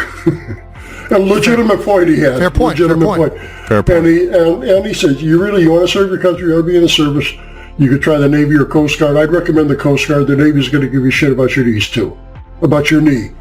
There was only the left knee at that point. Yeah. And I enlisted in the Coast Guard, and the Crohn's reared up. I'd never had that before. Yeah. And I was sick. I went through most of basic training with some severe gastrointestinal This entire issues. time, I thought you flanked your way out of it. Well, I didn't serve. I thought I got the flanking from you. No. If you're sick, they don't need sick people in the service. They need people who are ready to perform. I do remember they taught you one thing really well. You are the best floater I've ever seen in a body. You did know how to float. Was it not impressive? I still don't know how you did that. It was like flat as a board, everything up on top of the water. Well, not everything. What you actually did was you take a deep breath and you just let your arms and your legs hang down. And no, you don't. You have your arms in front of your legs are hanging down. Yeah. And when you have to take a breath again, you kick your legs, push your hands down. Yeah. And you rise up, take a breath, and go back down. Yeah. To get through basic training, you had to do that for an hour. An hour. What? And there are reports of people doing that, Are you in the ocean or in a pool? No, we were doing it in the pool. But I mean, the training is because that's what you do in the ocean. If you don't have, you're dumped in the water and you don't have a life vest. Yeah. You do drown. It was called drown proofing is what it was called. How long could you do that for, you think? I don't know. You made it at least an hour, though. No, I didn't do a whole hour because I didn't get that far along in the training. I probably did probably did 20 minutes, something like that. Well, I think you would have. They didn't send you out there to do that for an hour right off the bat. You had to do a few times. You had to perfect the process. Growing up, I thought you were the most least dense man that I had ever met in my life because you were just rising. You were just sitting right there at the top the entire time. It was impressive. Where did you meet Mom? That's what we're getting. Fagans, baby. Fagans was not around you. Yeah. Fagans was one of only maybe 2 or 3 bars on the east bank of the flats at that time. Everything else down there was all there was Samsel Marine Supply. There were manufacturing companies, small mom and pops, doing either metal work of some sort or putting together things, and they were all there to service the freighters. The flats, everybody can do their history on the flats. We got to get back to Mom. So Mom actually told us that you stole her from her date that night. You swooped her up. She was supposed to go to a play at Playhouse Square and see Chicago with another guy. And you told her, screw that bum. Let's make some NFL babies. I don't actually remember that. Do you remember your pickup line? Do you remember your pickup line? She said, "How you doing?" You got to realize I'm coming there out of a shop that I worked at in the flats where I made ceramic fired pieces for the steel industry. Yeah. I'm inhaling chemicals. Yep. I'm in coveralls that are covered with cement and stuff. And, so fucking strong working man. That's what you came in there looking like. That's what she got. She was talking power. about. Yeah, she was talking about the pickup line. That's what got her. And we started talking, and I didn't have a car. And I needed a ride home. She gave me a ride home, and she came in. I told her, "Well, hang on, wait till I change." Oh, this is a ride home? That's all? Yeah, she gave me a ride back. That's why I was living with Greg and Bill. But yeah, she gave me a ride home, took a quick shower and cleaned up, and we went out to a bar over in Cedar Center called the No Name. The No Name. Classic. The No Name. No Name. Clever. No Name kicked up and did lots of business about 11:30 every night because bars in Cleveland Heights closed at 11. Oh, nice. Bars in Cleveland Heights and University Heights closed at 11, and the No Name was in South Euclid. Ooh. And so 11:30, 12 o'clock, you got everybody went to the No Name. That's just the place would be dead. The place would be dead until 11 o'clock, and then boom. Yeah. Well, smart business model there. Sounds like a true American love story. Well, speaking of Cleveland Heights, we've talked about growing up in Cleveland Heights and mostly all the damage we did to the house. How would you describe raising both of us? Fun. No panic, man. It was a riot. Right? Yeah. What did you...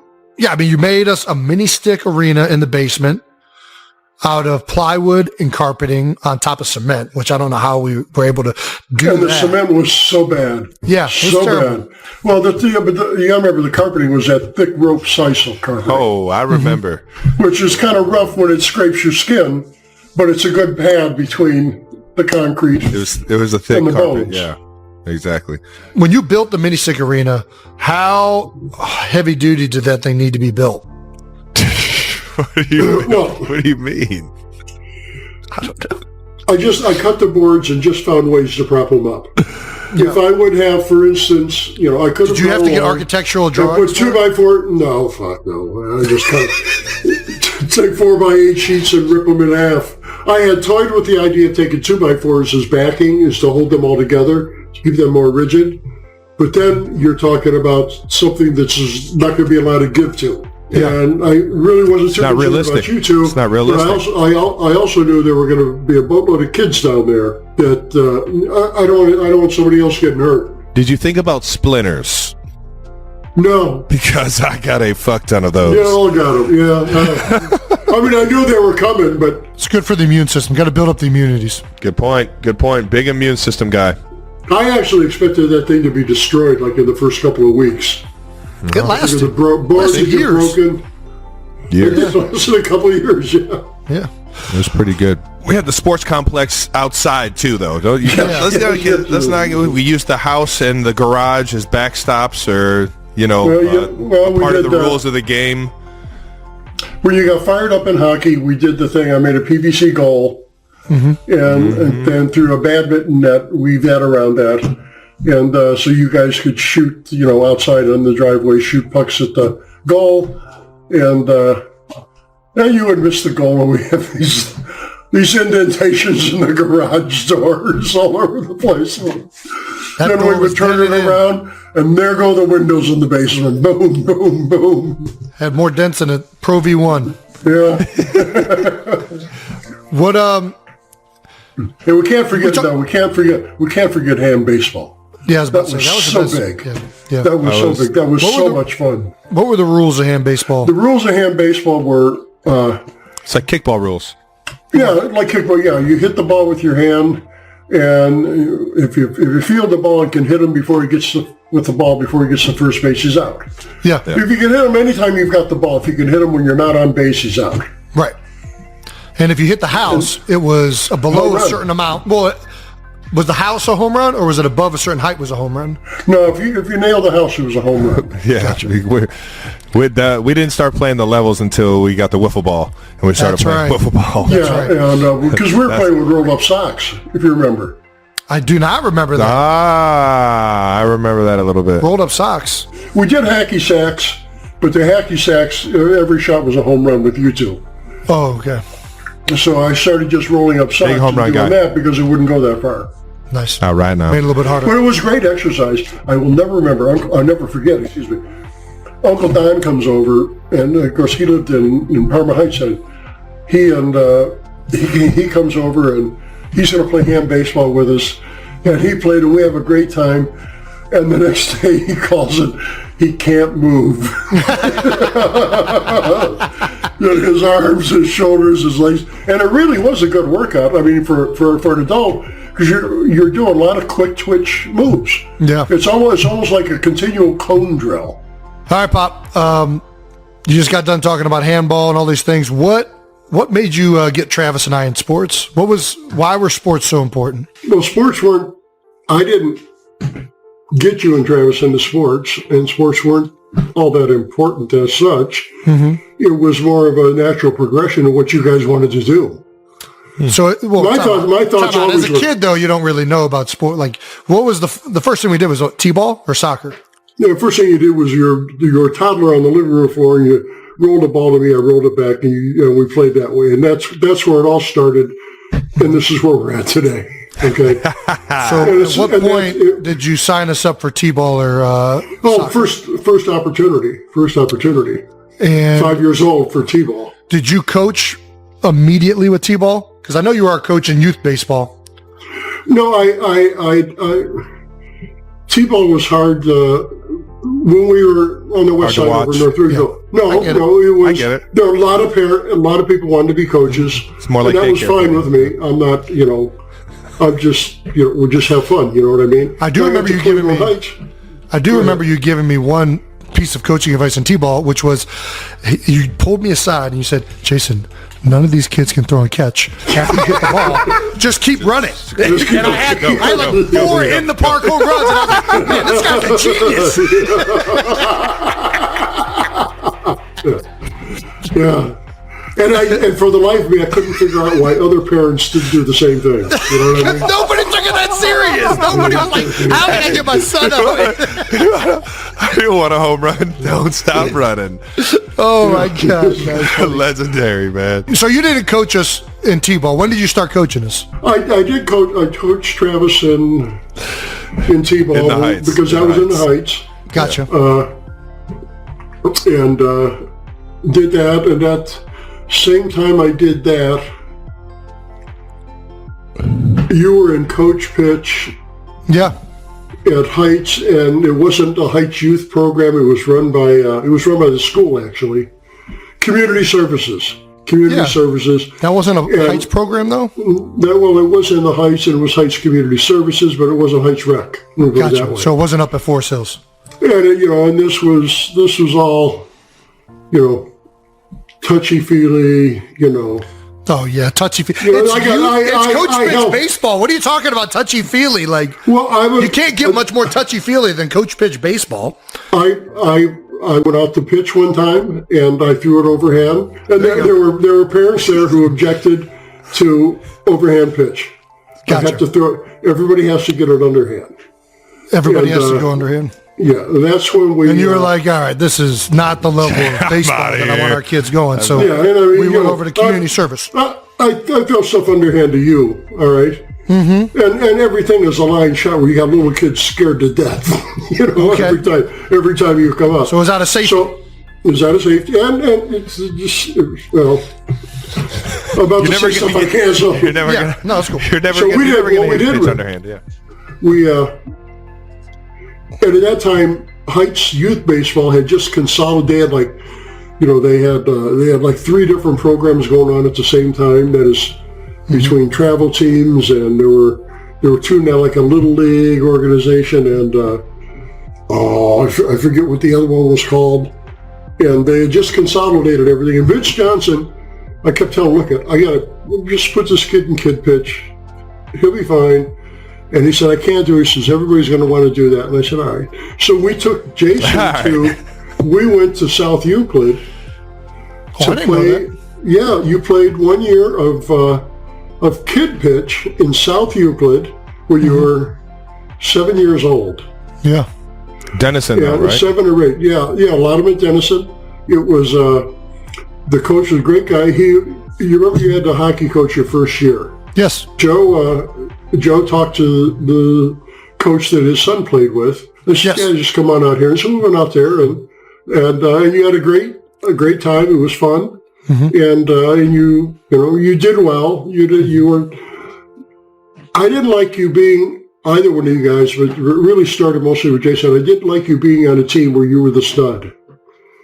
Okay, I wanted you to be on a team where you got to work harder to play up at the level everybody else is. Makes sense.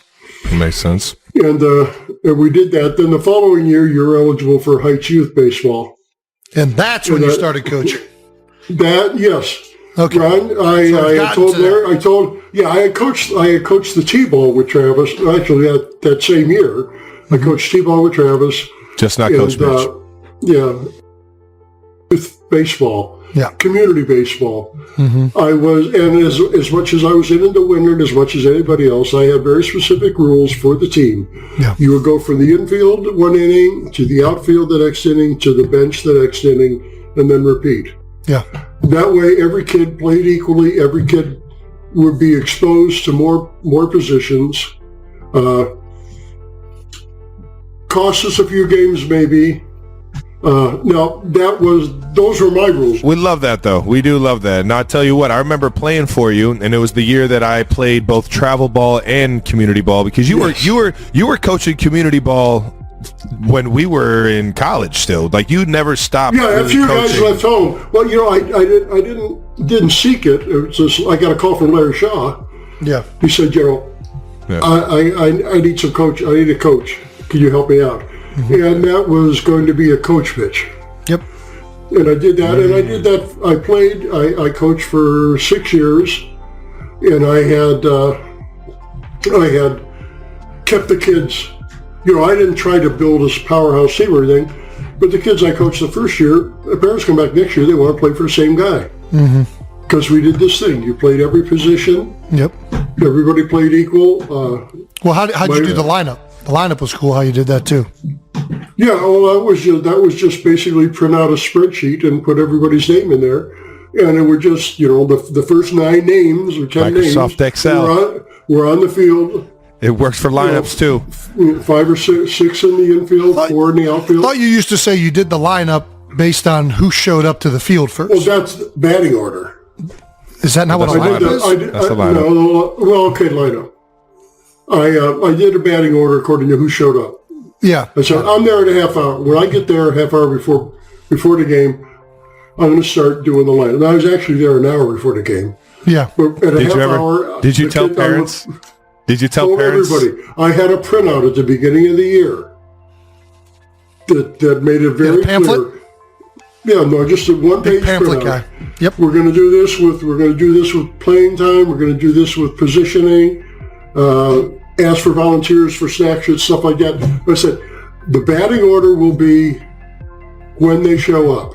So if you bring your kid at 2 minutes before game time every week, don't come to me because he's batting last. So if the best hitter showed up last, he was 9?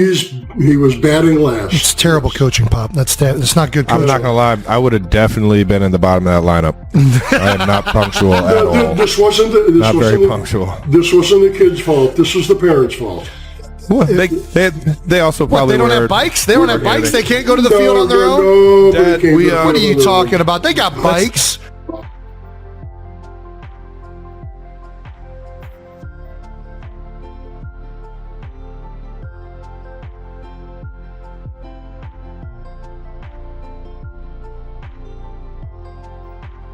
Let's keep it moving. You can't be making accusations at parents. All right. What sport did you play growing up? Mostly baseball and football. There was CYO basketball, but that was at a pretty basic level. And we just touched on that. You tore your knee out your senior year of high school, and then you decided to play rugby after with a bum knee. Well, I saw rugby when I was at Ohio State. I saw rugby. Yeah, and I thought that's pretty cool. Then when I came back home after getting out of Ohio State, I ran into some guys at the No Name that were rugby players. And the No Name coming up a lot. Yeah, ended up going to a practice. Actually, went to a game first, and the rugby games were awesome. They're out in the metro parks. We had an agreement with the metro parks. We had a field we could use. They cut it for us. Nice. We lined it, put up goalposts, and you tore your lined cars on both sides. Yeah, that's how I did the other day. And so, can you definitively say which sport is tougher? Which players are tougher, football or rugby players? They don't wear pads in rugby, Dad. I know, but they don't block. They don't block. They don't block? You're not allowed to block in rugby? No, you're not allowed to. You play the ball. You do not play the man. You play the ball. What's a scrum? A scrum isn't... Scrum is blocking. It's basically a quarterback sneak. No, the scrum is you have 9 guys on either side of the, or not 3, 5, 7 guys, 8 guys on both sides of the ball that are locked together, and they roll the ball in the middle. Yeah, but they don't. They cheat. They roll it a little. But they do that, and the idea is you push these guys back and forth until the ball comes out the back. Were you in the scrum, or were you in... I was second row. So there's the guy in the middle called a hooker in the front row. Then there's 2 guys that are front row props. Okay. Then there's 2 guys second row. Sure. And then there's 3 guys behind them. Okay. Nice. And that's a typical. That's scrum. How it goes. So football players are tougher? I think you get a lot more high collision. Basically, because high speed collisions in football. I mean, you've got pads. You think you're not going to get hurt. You're running faster. Your guys are getting blocked. So basically, you're saying. You got to remember, rugby. If you're going to come out full blast and lay somebody out, it's going to hurt you. You ain't got pants either. Right? Fair enough. And worst of all is you're missing an opportunity to grab the ball. You tackle a guy as soon as he hits the ground, he's got to let go of the ball. Okay. All right. And so you're at that point you're jockeying for position. I mean, the ball is a constant line of scrimmage moving, and you're not allowed to go past it unless you have possession of it. Wow. See, I'm learning everything right now. And you see when these guys, Jordan, awesome. Yeah, Jordan Mailata. Yep. Yeah. What? I was going to say Juju Smith-Schuster. Actually. Oh, really? Yeah, he grew up playing rugby out in Cali, I believe. Out in Cali. California was huge with rugby. So was Texas. Right on. The teams I played for in Cleveland were pretty good. Basically, Dad, what you're saying is that Jason wouldn't have been good at rugby because he's a blocker, and I would be really good at rugby because you don't have to block. Yeah, Jason would have. I could just flank the entire fucking game. Actually, I think there's legitimately a position called the flanker. Well, the flanker is a wide receiver. No, maybe in football. In rugby, you have wings. You have the two guys at the end of the scrum on the outside, on the back, are called the wing forwards. Those are generally your fastest big men. All right, the two wings, the 8-man, 2 seconds, 2 props, and a hooker. That group is called the pack, which is like the offensive line. And they basically hunt together. Nice. Jason would have been awesome at rugby because of his attitude. And not only that, if a guy's running with the ball, if you can tackle him, that's fine. But what's better is when you go up there and you take that ball from him. Well, and let's also be honest. Why I'd be good at rugby is because I like to drink beer, and I think that's pretty much the reason. That's the only reason. It's the only reason why Dad really won. He met the team at the bar, and then after every single game, After the field, you tap the keg. That's right. How do I know when you guys are coming to the no name? You do it after every rugby game if you just go right for the rugby field. Yeah. All right. Let's get to this. So we've credited Mom very frequently with our athletic genes. Is this a fair accreditation? Yes, absolutely. There's science to back that up. There's science. That's what I've been told. Now, have I done the research? No. But the thing is, you're saying you get your athletic ability probably from your mother. Okay. You don't think it's because you don't think you had any? If we got it, if we could have gotten it from you, would you have offered athletic ability? I mean,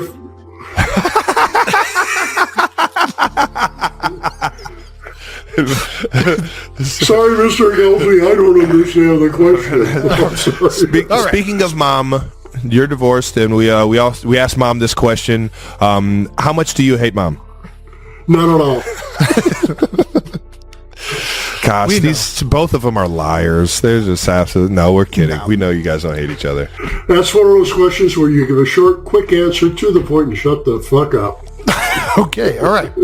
That did not go as planned. I've also learned great things from Ed Kelce. Shutting the fuck up is one of them. We know you don't hate her because you still remind us to call her all the time. You still remind us to reach out to her on her birthday. For a divorced couple, boy, you two sure do care about each other still. Well, certainly, I would want nothing but happiness for your mother. Yeah. So you don't regret marrying her at all? You're happy about that?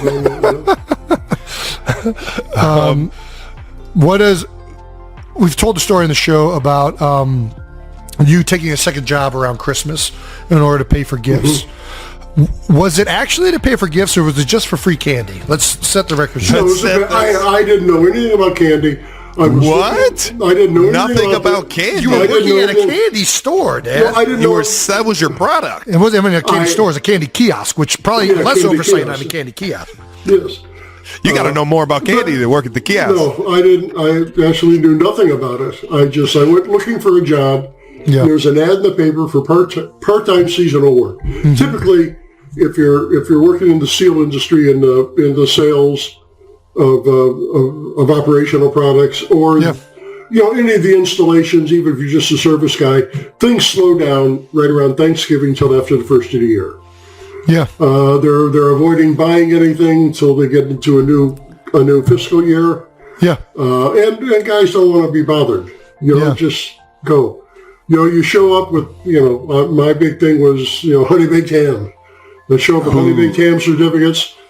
I give them to these guys, and I get thank you cards from their wives. Yeah, I mean that was pretty. I would do that, so I had time. Mm-hmm. And looking for something part-time. The first year was because the iPods had just come out. Oh yeah! You guys wanted iPods, and you wanted those ridiculously expensive carbon fiber hockey sticks. Yeah, Easton. The single synergy sticks. And so I needed to get a part-time job for that, and it paid good. It paid a good hourly wage. So why did you do that? Why was making Christmas special so important to you? I had 2 kids that I was crazy about. Yeah. I don't know what else. Yeah, that's a good answer. I think that's a solid answer. I don't think I'm unique in that or anything else. Plus, and it was more than just buying those gifts. It brought in some more cash around the holidays for all of us. That's fair. We always bring up how you have new knees. You have Yes, new knees. New knees. We were just going to ask you to hit a new knees for us, so thank you. Right on cue. How did you get these new knees? Right now, how did it? What was the? You went to the doctor and got new knees. What do you mean? Well, I talked to a primary care guy. We don't need this whole story. My bad. Wrong question. Are artificial knees better than actual knees? Oh, hell no. Hell no. They're not. I see you moving around the garden. You look a whole lot better. Well, yeah, but if I hadn't torn, you got to realize that while I had surgery that took me out of sports in high school, yeah, that would be a bump in the road for a high school player now. Yeah. Okay, because they would the scar. First of all, they don't go in, and nobody goes in and takes the entire cartilage out anymore. Yeah, no, that's a bad idea. They go in, they shave off the frayed edges, and they take out the bad stuff, and they do stuff to increase the blood flow so it heals. So, they're doing all that arthroscopically, where they're just going in with like little needles and cameras and shit. Sure. Yeah, I know. I had a scar that long. Scars that long. What do artificial knees feel like?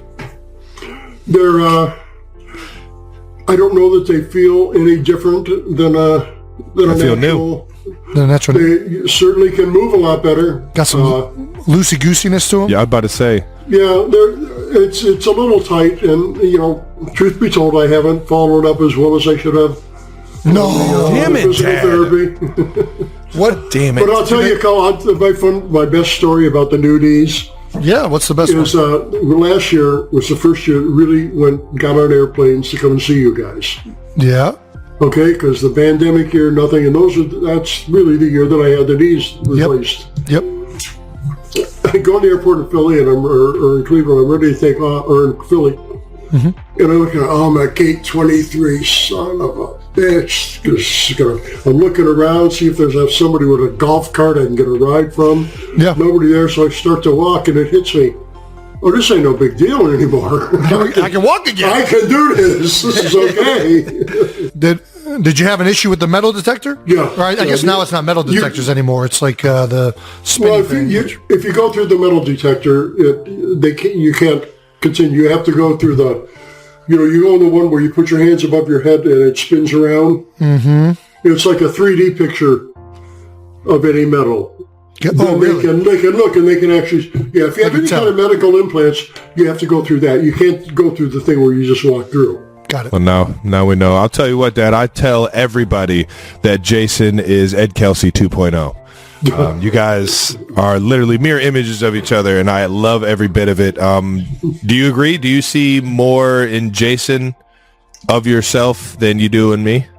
Am I spot on with this? Oh, hell no. There are, and you're not the first one to mention it, there are mannerisms, tone, speech things, the way we talk and address people and stuff that are very similar between me and Jason. Oh, yeah. But as far as, do I see more of myself in Jason than you? No, in some ways it might be the other way. Whoa! In what ways specifically? Well, I don't. I'm not going into that. We all were thinking it because he sees we're the negative things. He sees the negative things. He's saying he can't read. He's very poor with money. That's a great what are we talking about? What? I thought it was just. No, we're not going there. All right. Next question. Trav, come on. You got this next one. Now I want to know what you see in me that you see in yourself. Travis, when this did is all the you things feel you need the to NFL? When did you feel like the NFL might be actual reality for me and Jason? Did you ever think about steering us in a different direction, or when we? Well, I was never going to steer you any place. I was just my thoughts were always, my job is to help you find a passion and then feed that passion. Now, your passion, both of you guys, was sports. But it would have been the same thing. It would have been music, dance, art, whatever. Whatever you want to do, I'm there, but you're doing something, goddammit. Yeah. And as far as the NFL, it was very apparent to me when you were in high school there was something outrageously special about both of you. Maybe even middle school. And I'm not alone in that regard. Yeah. We're bigger than everybody. Might have been the size. No, okay. By the time puberty hit, you've been playing hockey for 3 or 4 years each. Right. Hockey was such a huge influence. Yeah. And taught you so much about team sports that translates over, whether it's baseball, basketball, football, whatever you're going, lacrosse, whatever you're playing, you're using those skills. And I don't necessarily mean the physical skills.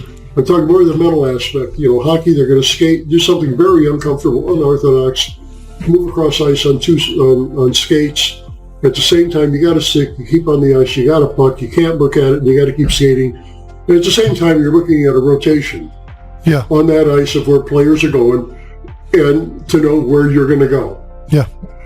And I'll tell you when it really hit me about how much the exposure that you guys had to multiple sports impacted everything was Travis's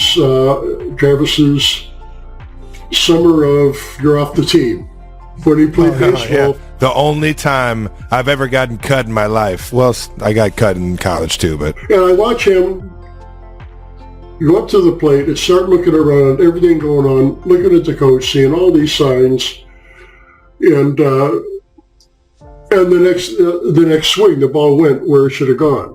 Hit behind the runner advanced, and I see him on second base. He's looking all around where everything is, catching signs back and forth.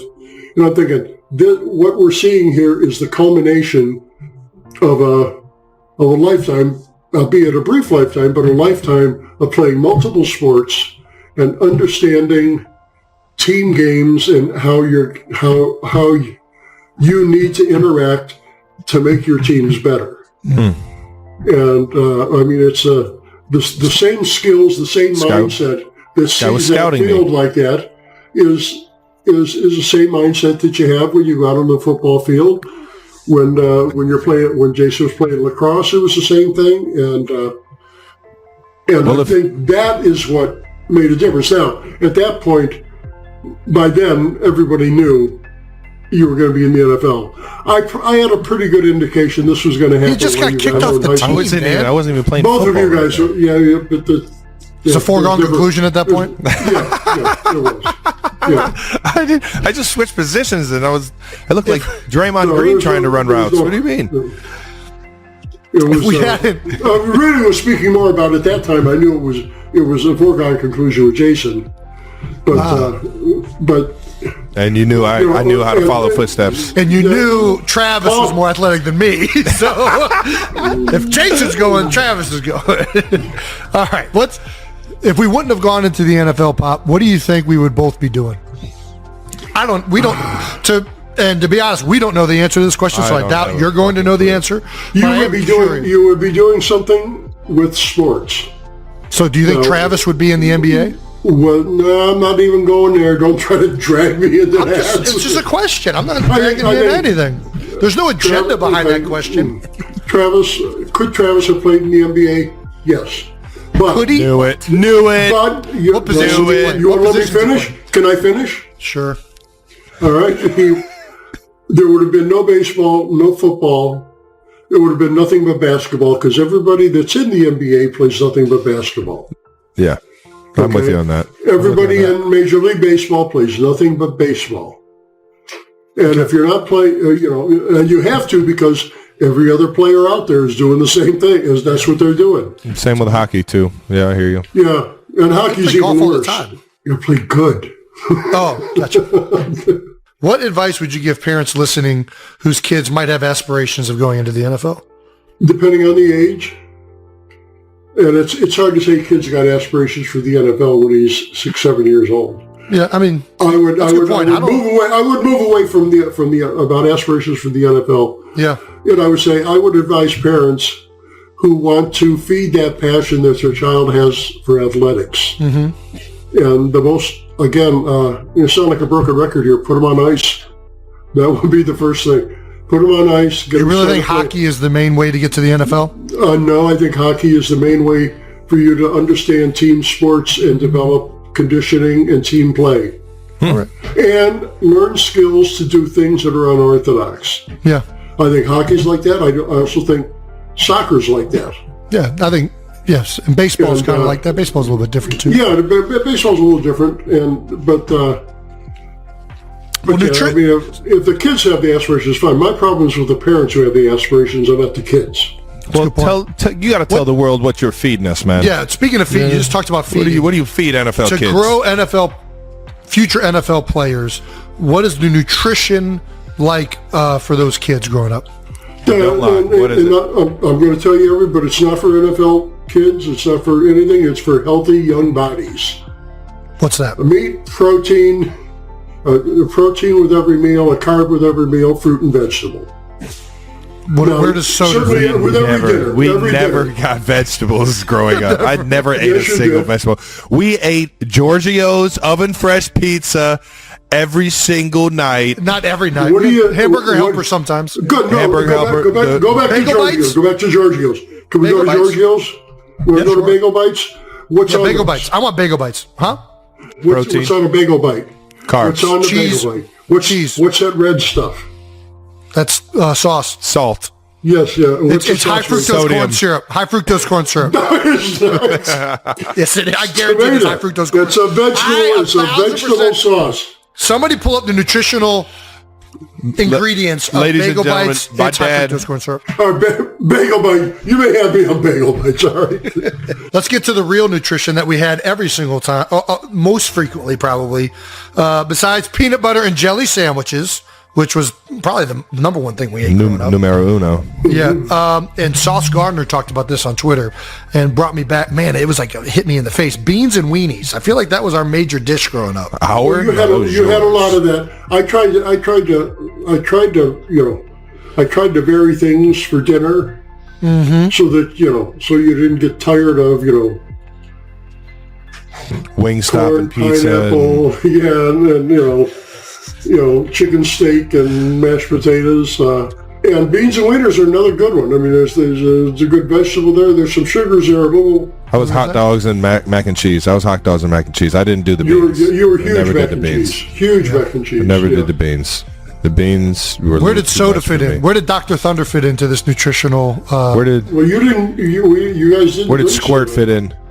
Are you what? Are you out of your mind? What? I used to steal your Diet Pepsi when there was no other soda left. Well, you had to steal the Diet Pepsi because I didn't want you drinking Diet Pepsi. I never wanted you guys more soda in our basement. We had more soda in our basement than Wawa's have in their refrigerators. I don't remember you guys drinking much in the way of soda. I guarantee we remember it. Every time you ordered. That was the deal at Giorgio. You get 2 large pizzas for a free 2-liter or whatever your choice was. I get a large, Jason gets a large, and you get a free 2-liter. Listen, your mother and I fought with the dog for the crust. Travis was much more into milk, and Jason drank a lot of water. Yeah. Nice. You heard it. Pizza and hockey, guys. That'll get you to the NFL right there. What was pizza's a good food. Peanut butter and jelly is a great food. I love PB&J's. Still one of my favorites. PB&J's still a banger. I eat Uncrustables every single game day. Same. At least like 5 of them. It's ridiculous that it's one of the snacks in the locker room pregame and middle of the game. Sports science. They're so good. What do the people listening need to know about NFL, being a parent of an NFL player? You got anything unique that you can think of? Oh, I don't know so much unique. I'm sure people have heard the same thing from a lot of different NFL players. you gotta support them. There's absolutely nothing you can do to soothe their bruised, not just their bruised egos, but their hurt feelings, the miserable. I mean, you lose a game, you feel like shit. Now, when you're a kid, you lose a game, okay? You come home. You get a Capri Sun at the end. We get a movie and we go get ice cream. You know what I mean? Get some Dr. And Thunder. We're trying to Throw it forget in a about glass. Yeah. Get some Dr. Pepper that nobody drinks. With guys in the NFL, there's nothing you can do except you just be there. Yeah. How you feeling? Hopefully, that's one of the things you got to be prepared for, because you are totally powerless in that regard. Well, I got to tell you, the other thing you got to be very thankful that they have good friends, and you guys both have good friends, not just on the team. I do appreciate you recognizing our friends. Growing up in Cleveland Heights, I love telling everybody about the multicultural, the difference in social class, the difference in race, and how tight-knit of a community it really is, and how everybody supports each other. I got such a great understanding of a lot of different walks of life because of my upbringing, because of how much you guys accepted everyone in the community just as much as they accepted us. And I'm still close with all my friends today. I'm a big believer, and they've helped me, become who I am just as much as anybody else. So I'm glad you said that. We got to get the Kelce family secrets. All right. Is it Kelce family secrets or is it Kelce family secrets? Why in the world did you change your name out of nowhere? And now we are Kelce. I never changed my name out of nowhere. Okay. Well, let's talk about it. Why did we think that our name was Kelce for the first how long, Trev? 24 years? 25 years. 25 years or 27 years of my life, 25 of Trev's. I got tired of correcting people. It's a good reason to stop. Yeah, it's as good as I've heard. So you changed your entire family's name over generations. I didn't change anybody's name. Because you were tired of correcting people. I'm not going to lie. Kelce has a nice... Time out, though. But that doesn't explain why we thought it was Kelce. Like, I could understand you got tired of correcting people, so you whatever. Yeah. All right, so I'm telling everybody. Why did we think it was Kelce? I'm going to save these kids because your mother thought it was Kelce. Why did she think it was Kelce? Because that was the name that I went by at work. That was my work name. All right? There we go. Everybody at work did that, and so I just said, fine, we'll just screw this. Okay. I'm going to do that. My dad would get calls or would call in to get extra work as an auxiliary cop. And he would always say, hey, this is Kelce. You got anything for me? Got it. Should we go by Kelce or Kelce? Do whatever you want. I did. That's about as fair of an answer as I've heard. Dad. Fucking A, man. I'm going to go by both. How about that? Fuck it. I'm going by Kelce. Don't call me Kelce. Another inside the Kelce household secret we got to get to is, why were you trying so hard to communicate with aliens?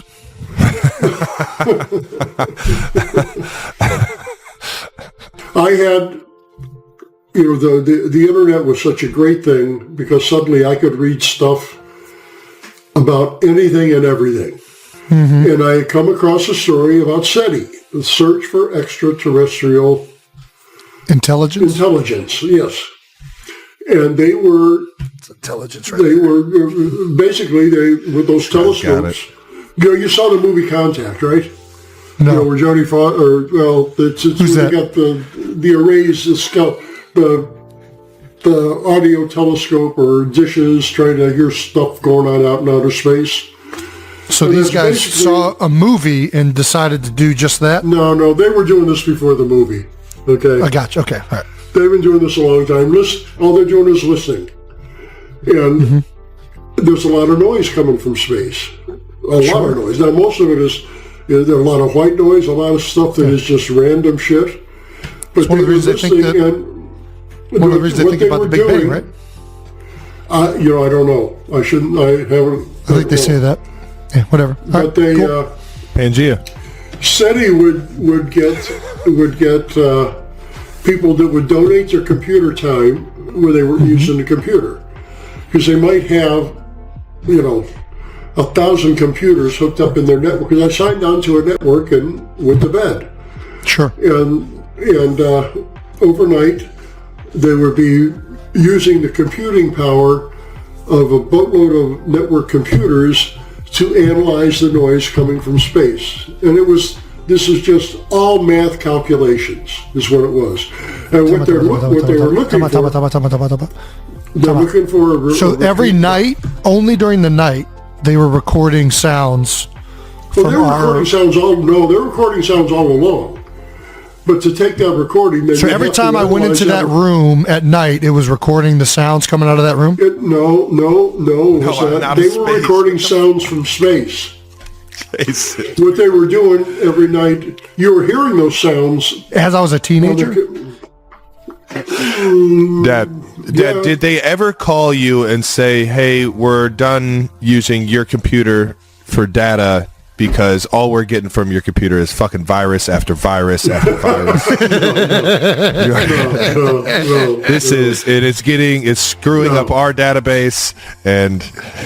No, nothing like that. They eventually stopped because computers got so powerful so quick. They heard too many aliens. They didn't need my computing power to analyze the math coming out of these sounds. Gotcha. So what was the plan if you heard like somebody say, hey, I'm an alien? Did you call SETI like, yo, what the fuck was that? What was it? Did you hear that? What was that? Gotta know. Did they have a log that like told you exactly what they thought it was? There would be no, there's nothing that I ever heard, and I never questioned anybody. But there were always, every morning or every third or fourth morning, you would get an email that would tell you, well, here's what your computer did the last couple of nights. Worked on this sound coming from who's it, what's it, and yeah. We didn't find anybody. But, when was the last time you stole music from the library?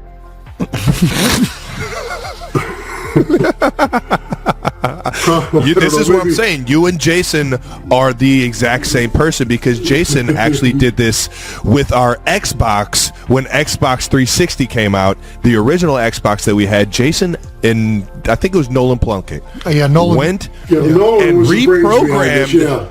Reprogrammed the Xbox so that you could actually download games onto the hard drive. Yes. Yeah. Burn them. So Jason took your method of going and taking library CDs, but his method was go to Blockbuster and get all the video games at Blockbuster and download them onto. So we were playing games that I didn't even know we had, but we were renting for. Why are you snitching? $25. What do you mean you snitched on Dad?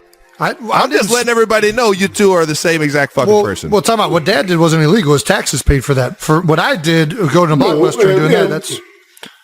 And I was going and getting CDs that were albums I had already purchased. All of there's no chance. There's no chance you owned all those albums. You're talking about...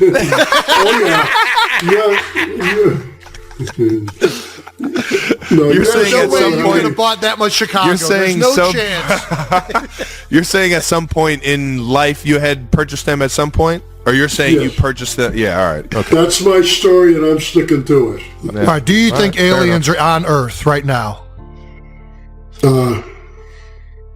Are they among us?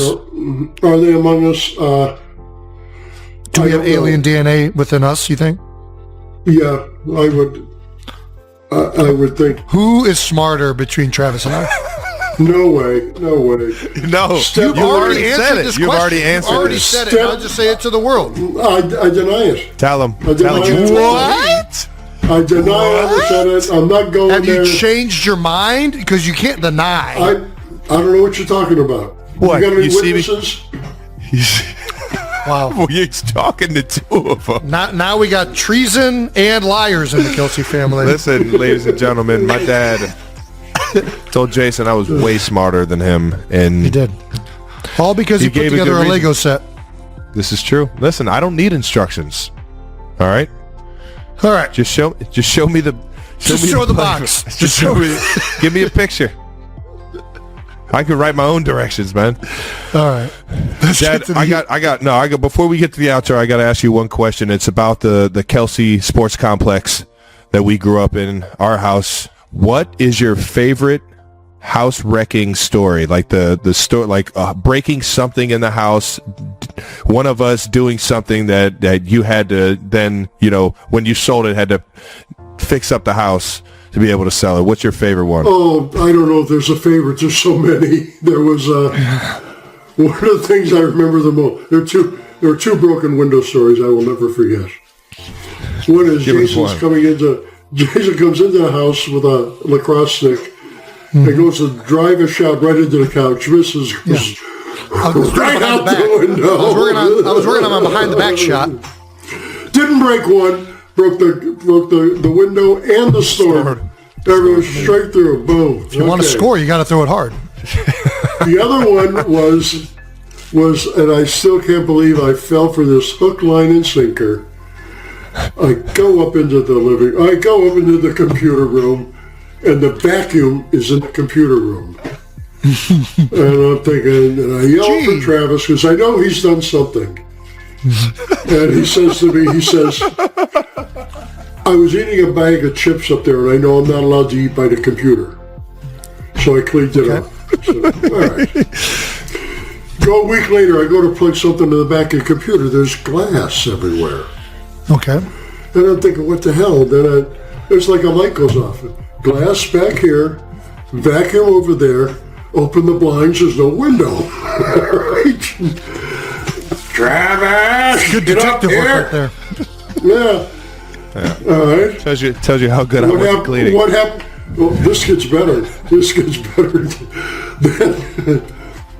Then Travis comes up and says, yeah, I broke the window.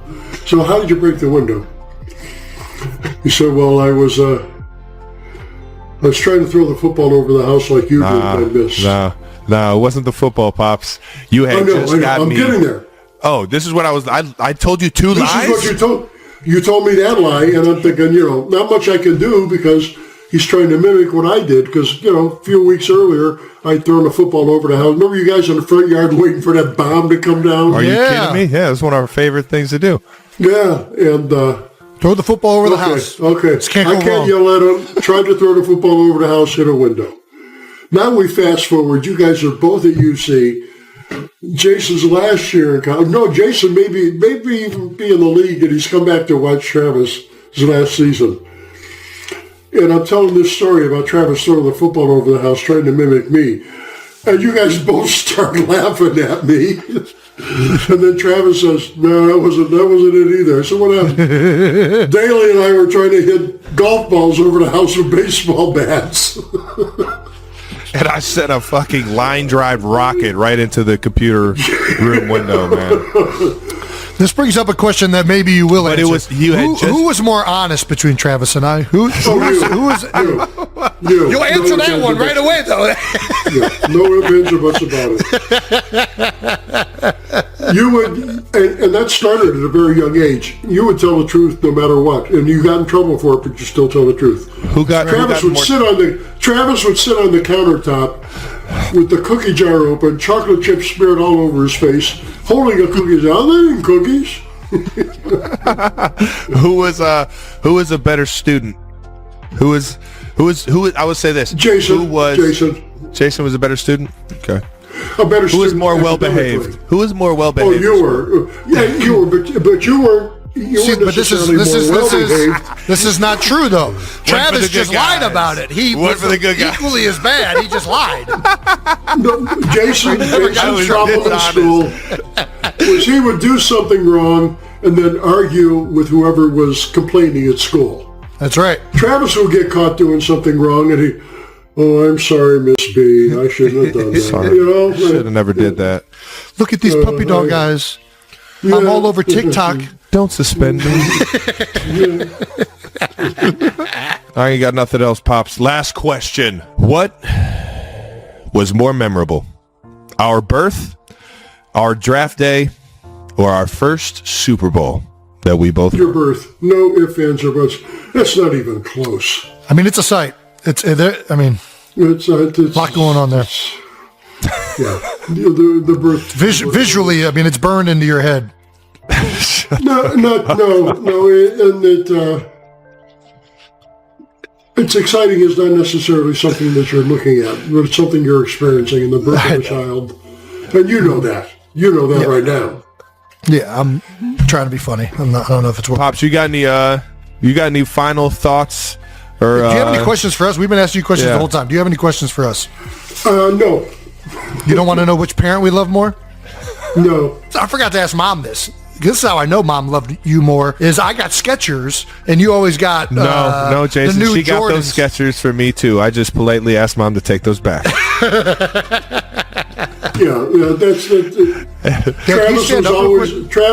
Travis was into fashion at a very young age. Jason didn't give a shit what he had on, as long as he could get out of the house.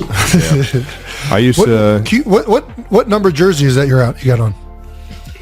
This is 18. I wonder who he's rooting for. I wonder who he's rooting for. Sorry. No, we can't see the back. Dad, we can't see the back. We don't play for the name on the back. We play for the name on the front, Dad. I like that both parents have your name on the front. Your jersey on the front. Hey, there he is. We see it. We see the 6-0. Jason wore 60 in college. I wore number 18. What are your thoughts on bread bowls? Is Waffle House a diner? Waffle House? No. It's a Waffle House. I don't know that. I'm sure. No, knew it. Eye of the beholder. Knew it. That people don't understand this.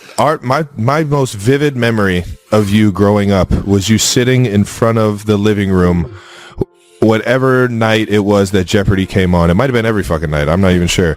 But you would sit there and you would house about, I want to say roughly between 15 and 30 buffalo wings, chicken wings. You would have a half gallon of blue cheese, and you would do this the entire time, drenched in sweat, locked in on the TV, and just rapid fire answer, and you would be sweating bullets as I was sweating. And I was like, why is he sweating? And then I grew up and I started eating wings like that, and I started sweating, and I realized it's the Kelce thing. There you go. Yeah. Are boneless wings chicken wings? No. What are they? They're processed meat that's squeezed together in a patty. Huh. Jeopardy answer. It's a Jeopardy answer. Yeah, you forgot to answer it in the form of a question. That is wrong. Okay. Ed Kelce, next.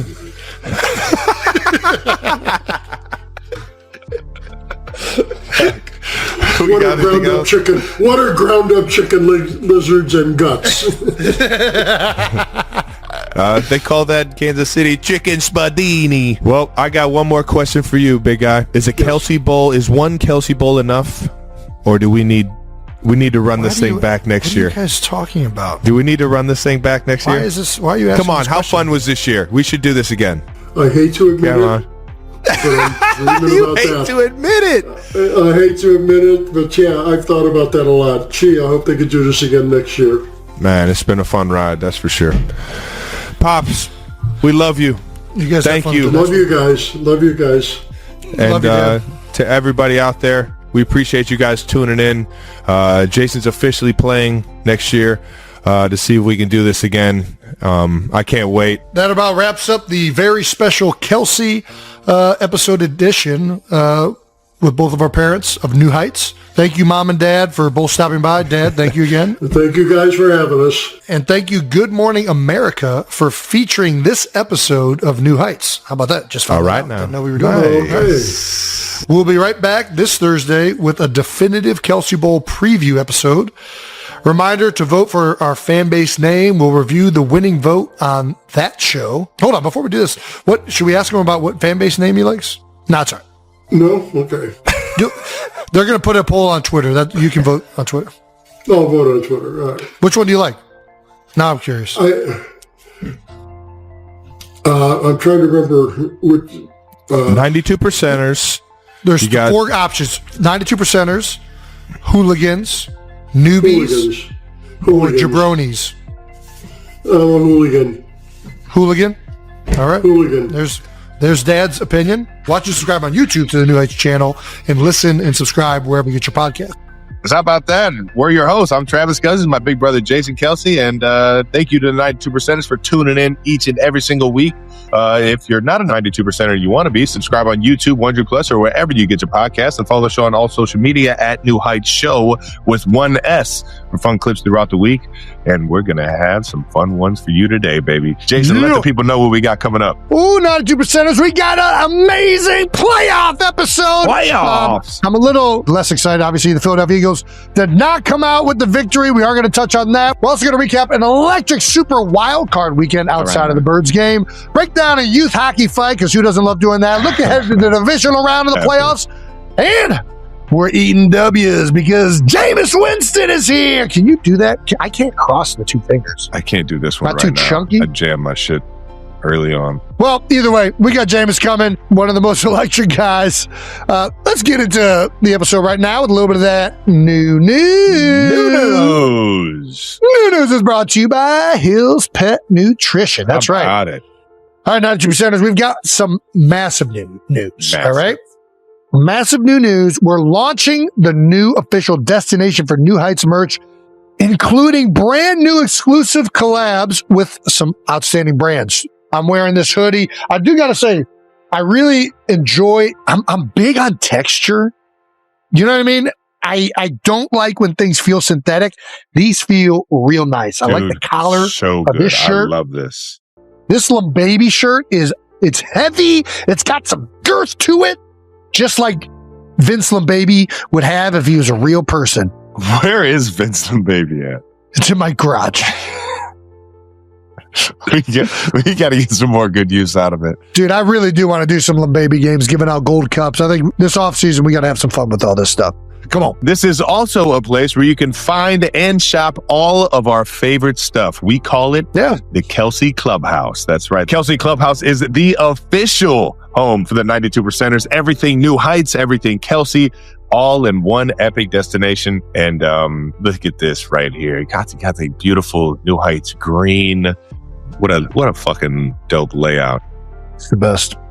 I mean, listen, there's a lot of cool merch on there. There's a bunch of products, like Travis said, some of our favorite products that maybe not even associated with the show, just things that we like. You're going to see these brands on this page. But one of the things I'm really excited about this Clubhouse for is we've thought about trying to bring this show to life. Like, we do this show every week. We love that everybody tunes into this, how the fan base that we built with you guys, the 92%ers, and what are ways that we can continue to build this thing in a way that you guys have fun with it and feel engaged, whether that's creating t-shirts or things that 92%ers yourselves come up with, supporting things that this show and our fan bases encourage and like. We're just trying to figure out a way to have more fun with it. And I think you guys will really enjoy it.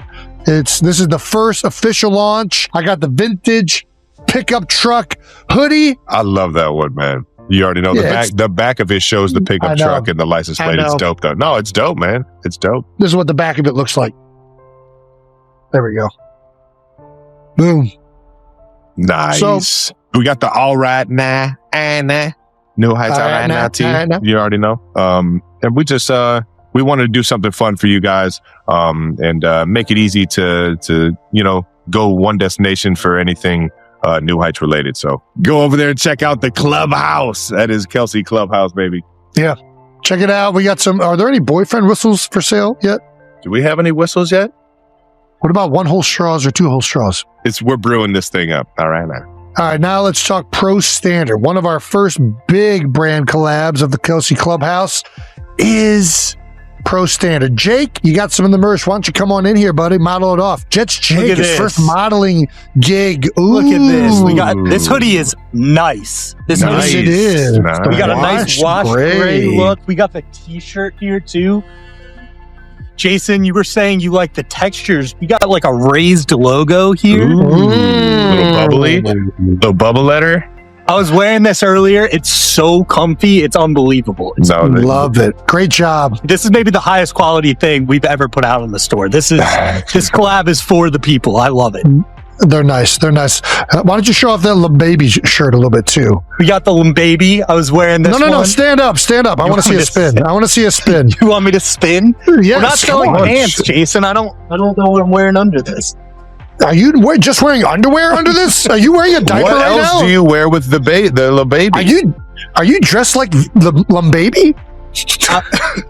I'm not appropriately dressed to be modeling full body. I'll put it that way. I disagree. I think you look great. Oh, well, thank you. All right. Well, we're also announcing our first book. That's right. Can you believe that we're publishing a book? We're authors. Who would have thought? We're authors. I don't even know if that's the correct way to say this. We're publishers. Yeah, we're publishers. Yeah. No Dumb Questions is now available for pre-order on the Kelce Clubhouse. We're compiling all the No Dumb Questions that you guys have helped us build throughout these wonderful 3 years of doing this show thus far, so that you guys can enjoy these with friends, people around you. I don't know, you're taking a shit, open the book. That's what I like reading. It's got all the best and funniest dumb questions we answered on the show, and it's in book for your reading pleasure. Do you remember that book that we had when we used to take shits and growing up? There was like a book that had like random facts, and I would just sit there and like get stuck. This is before you had your phones, but you would just sit there and you would get stuck on it. I don't remember the random facts. There was always a Golf Digest and a Tom Clancy book. Or Popular Science. Popular Science is one that Dad liked. Popular Science was a good one, Was it Popular Science or Popular Mechanics? Anyways, all right. Well, we don't have those, but we do have No Dumb Questions. You can pre-order it now, and you'll be one of the first to get it when it drops later this year. Yeah. Who doesn't love a No Dumb Question? Not right now. We have the book if you want to see it. Do you want to see it? I mean, yes. Yeah, sure, we'll see it. All right, let's see it. Ooh. Oh, wow, this is a hardback. Hardcover. Nice.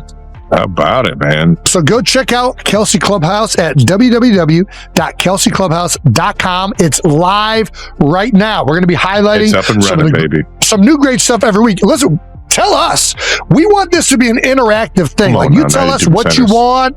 Like, what are you guys interested in celebrating this show with? How can we provide for you? Yeah. We got a lot of fun collabs, new products planned.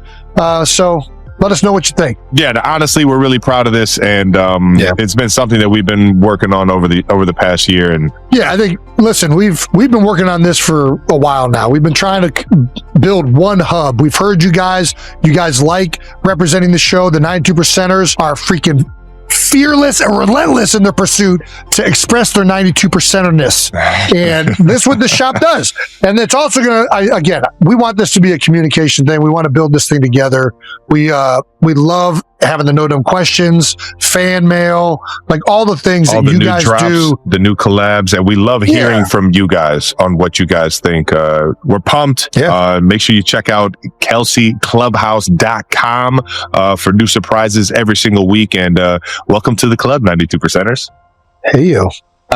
Did you want to do a dunk update before we wrap new news? I mean, I think it's funny. I'd like to hear. I'm genuinely curious if Travis thinks I can do it. You look legit as fuck. I look legit? Yes. Look at that. You are up there. There's no reason why you shouldn't be able to dunk other than you probably can't palm a basketball. I can palm it. I don't think you can palm a basketball. I can palm it, but I can't contain it through a violent movement like jumping and trying to dunk a basketball. So this is my question. I can get high enough now, I feel like, using my arms as momentum. What's the technique of running and jumping with a basketball that allows me to build this? This is why you see a lot of kids like throw the alley-oop and get it to right there by the rim, and then they just flush it. Here, looking at you palm this fucking volleyball, it's great. You can't do a basketball like that? I can. The problem is I lose it at the top. It's that finger, isn't it? That finger's not helping. It's not helping me. Isn't it?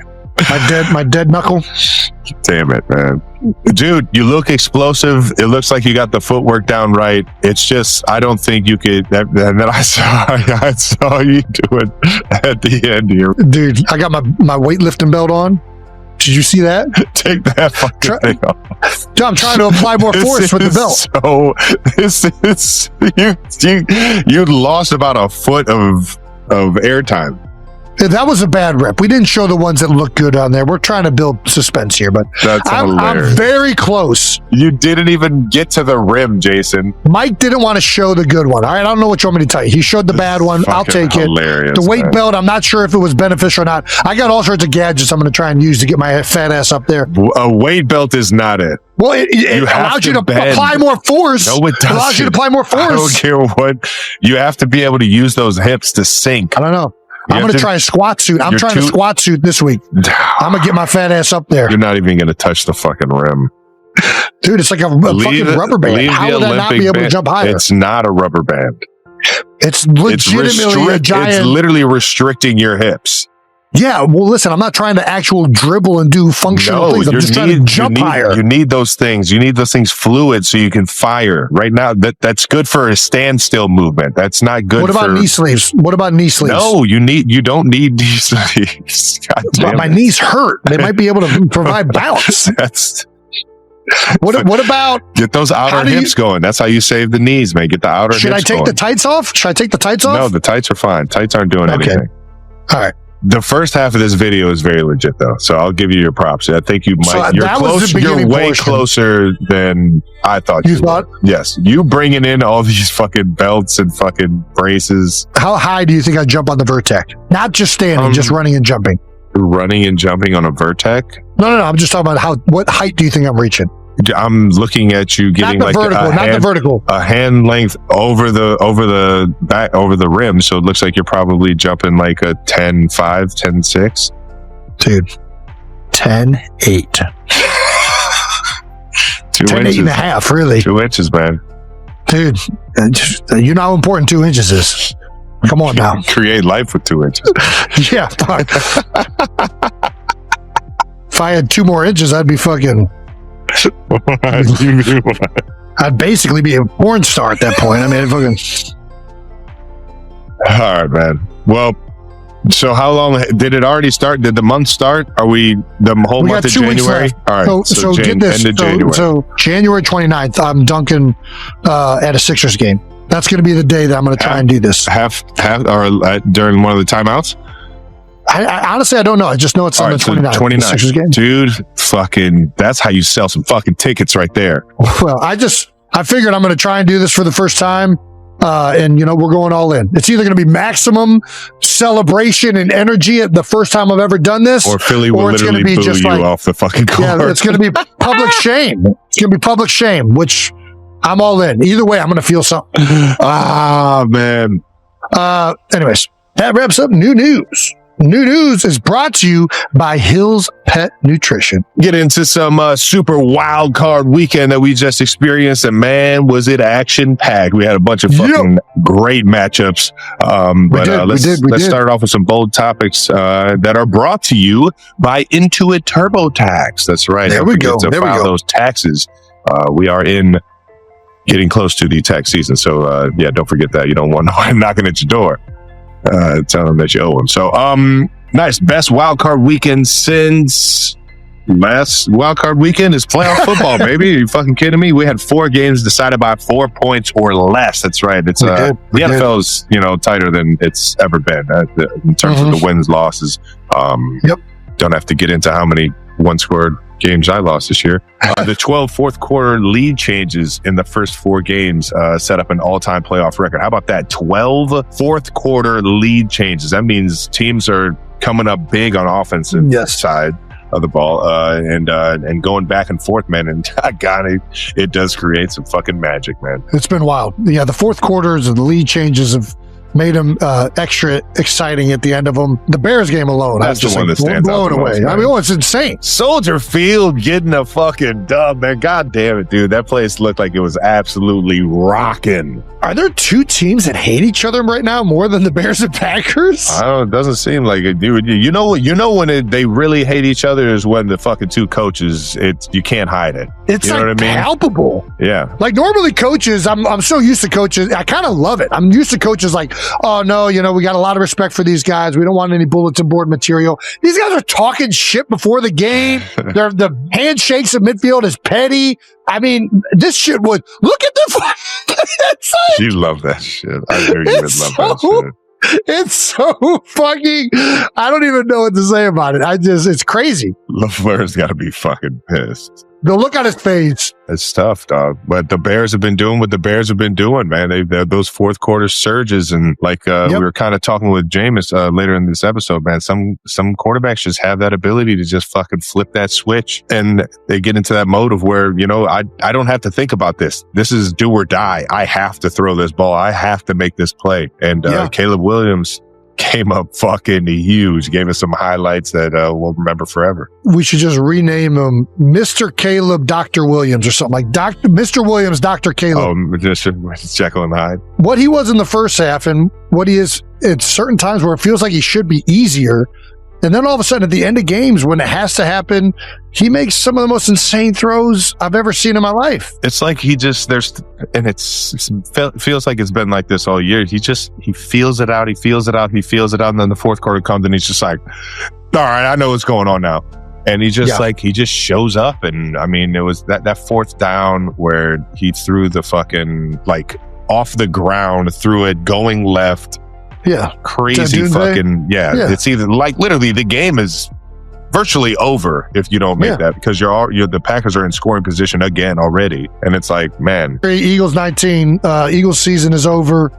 Very frustrating game and season for the Eagles. You could tell everybody was frustrated in Philly, man. Everybody that's talking about it, everybody on that team, it just feels like they just couldn't get it clicking, man. And I know they were winning ball games, but you already know, man, when it's not clicking, you gotta find a way to get over that hump, man. It just felt like there was always something eerie about what was going on over there this year, man. And it definitely wasn't like that last year. Last year it was fucking Saquon and the excitement, everybody celebrating in the end zones. We got fucking guys running downfield, like running to celebrate with each other. It just felt like there was something off about that Eagles team this year. And unfortunately, it came down to the last play against the Niners, man. And shout out to Kyle Shanahan and those fucking 49ers, man. They are proving it year in, year out, man. Yeah, I mean, it's probably his best. I mean, everybody's saying it now, so it's not like it's breaking. But the coaching job Kyle Shanahan's done this year, what they've overcome as a team, what they have on defense, like what Saleh has built, they are just a resilient group, and they have fought through all the adversity, and they've overcome it, and they find themselves in the second round of the playoffs missing their best players on defense, like two, not just like guys, like this is the best linebacker and best defensive end in the league, like arguably. Crazy, so it's, man. Offensively, they don't have their star receiver. Ayuk is out. Kittle has been in and out, just went down again. I love George Kittle. I'm wishing the best for him. That sucks. Football is better when George Kittle is freaking on the field. Man. They missed their starting quarterbacks out for 8 games, and they come in. Mac Jones functions. It's just that organization is doing it right. They have been doing it right for a long time, and it's been impressive to watch. As for the Eagles, very, very frustrating season. Very, very frustrating season. Defensively, played great, and I know this game they want some plays back, but all in all, the defense played outstanding all year. They overcame so much. They got better. If you look at the difference of what that defense is paid, I think it's the lowest paid defense in the NFL, and their production, it is absolutely insane. And a lot of that's because a lot of those guys are young players that they have brought in. Vic Fangio, that entire staff over there in defense has done a phenomenal job. Offensively has been the thing that everybody's been up in arms about. And I get it. I really do. The expectations should be much higher than what they put out this season. I know I made some comments on Monday Night Football. I do love Kevin Patullo. I'm not trying to absolve Kevin Patullo of blame. Like, obviously, they let go of Kevin today as the offensive coordinator. I guess Tuesday, as you're seeing it, yesterday. And of course, like, the offense wasn't up to the task this year. It regressed. And the main reason it regressed, and I've been saying this from the beginning, was the run game. The offensive line's inability to stay healthy all together, to open up holes. Saquon Barkley was almost at the NFL record for rushing last year. Insane. All right. They were incredible in the run game. And the passing game, they struggled last year. I mean, there was all sorts of things happening last season that we like to forget because we won the Super Bowl. But the passing game has been an issue for multiple seasons now. Now the running game isn't there. Why isn't it there? The offensive line is in and out. They're hurt. Guys are overcoming injuries. They're not playing the same way they've played in the past. You have a quarterback that's not running as much.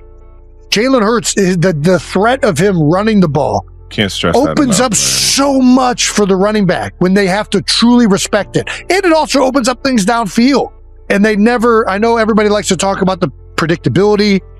And to be honest, yes, I would love to see more creative things. I love watching the trick plays. I loved, as much as I didn't love watching it in the game, the trick play to McCaffrey was an awesome play, right? I like watching the creativeness. I would love to see more motions. I would love to see all that stuff. That being said, we had plays to make in that game. I keep coming back to that. When it comes down to it, not talking about the fourth down play, the 49ers had their opportunities to win the game, and we had ours, and we didn't capitalize on ours. We didn't capitalize on the catches and the throws and the penalties that took back big plays. Yeah. It was similar to how the whole season is going. So it's a frustrating way to end it. Not that surprising with how they just were never able to get a lot of it fixed. I don't know where they're going to go offensively. I think sometimes it's when you have success as a group and you have success as an offense, you tend to rely on that. Like A.J. Brown on a slant route has been automatic for 4 years. It doesn't matter what you do. Like, it's like, how do you can't stop it. He's too big. He's too physical. This year, all that stuff just didn't work as well. It would probably behoove the Eagles to bring in somebody with a fresh perspective on where it's at currently. Because when you're in it, you're thinking about what you've done well in the past. You're thinking about how you've had success. It's like, man, I know this guy can do this. I know this can happen here. Yeah. When you bring in somebody else, it's like, man, this is where we're at now. And now we can bring in some fresh ideas. We can figure out a way to maximize things. While keeping that nucleus together. Of course. Yeah. I mean, I don't think it needs to be anything actually that drastic. I think we probably want somebody who's been proven offensively as a successful coach, and he can come in and look at things under a new lens with a lot of similar pieces. Well, the big topic right now is that fourth down call. And we know that Devontae missed the pass on that 3rd and 11. They didn't get lined up fast enough, or they were waiting to see what the defense might have shown to call a timeout and get the right play call going into that fourth down. And they end up going with what everybody's saying online, 4 verticals, which is, those of you that don't know football knowledge, it's a play that everybody has ran their entire lives. Like, we ran that at Heights, and we ran it at just Cincinnati. We ran it every offense. It's day one type stuff. And I think that's and it's up to those players on the field to be able to make it shake no matter what. Yeah. And I think, it's easy to point fingers at the end of the game when you're on your last dollar, you're on your last play, you're on this is your last chance to make it right. And you had a whole 4 quarters to try and get that win. And it's a crazy, scenario to end the season on, knowing how much fucking talent was over there. That's the thing. It's the highest paid offense in the NFL, and they're mediocre across the board. That's what I keep coming down to. The bottom line is this offense didn't live up to what it should have, right? And Patullo's the offensive coordinator, bears responsibility, and so do the players. That's my thing. I don't think the players played as good as they could have. And I love all those guys, and that's just the way it is sometimes. I had my seasons. I damn sure did. And, how do they rebound from this? Where do they go from here? There'll be new faces in. There'll be faces that are familiar, that are out. And the thing with Patullo, the fourth down call gets criticized because, the whole offense was criticized all year. Now, I don't think it's fair to ever just put it on one guy, especially when the passing game. That's where I call bullshit. You can't just throw it on one guy. Yeah, and Jalen said it after the game. I don't think right now is the time to put it on any one person. Now, listen, he is the offensive coordinator. That is a responsibility. Yeah. Well, it's not only to call plays, it's also to have the players play well. And that's the mark of all the coaches, right? That's Jeff Stalin is the best offensive line coach in the NFL. That's his job, is to get the offensive line to play well. We didn't play as well as we have in the past. Now, there's all sorts of excuses. Like, guys were hurt. Lane Johnson was out for half of the year, dang near. Like, that makes it difficult. Again, I would like to see more creativity. I think the Eagles tried to. They tried to do more under center. So, if you're not going to do the gun runs with Jalen, you might as well get underneath. because that's why the gun runs are successful. He keeps people honest. He's a threat to go run the ball. Okay, now we got to get under center. Now we got to develop play actions. It's hard to develop all that stuff in the middle of a season. And it never got to what it needed to get to. And the offense as a whole, just the players were hurt. Guys didn't play as well. Saquon didn't have the same year because, in part, the offensive line wasn't as good. They were banged up. The run game is the main difference from this season and last season. Still a fucking boatload of talent over there in Philly. And we got a boatload of talent still left in the playoffs, baby. Yeah, baby. Get to some of the other games in the wild card weekend. We already talked about that Bills-Jags game, but that Rams-Panthers game was just as exciting. A little bit more action on the offensive side. 34-31 Rams. Friend of the show, Matthew Stafford, went to fucking work. It's so fun seeing that dude play the game, man. How he can manipulate the defense with his eyes and his shoulders and just like how he casually goes through progressions as a quarterback in the pocket. It's just fun as hell to watch that guy go to work, man. And, especially later in the game when it all counts. Panthers almost pulled it off, and I think that was the bigger story, is that the Panthers actually gave the Rams a hell of a fucking fight. That was definitely the story. I thought that the Rams would win this game pretty handily. The Panthers kind of snuck in there.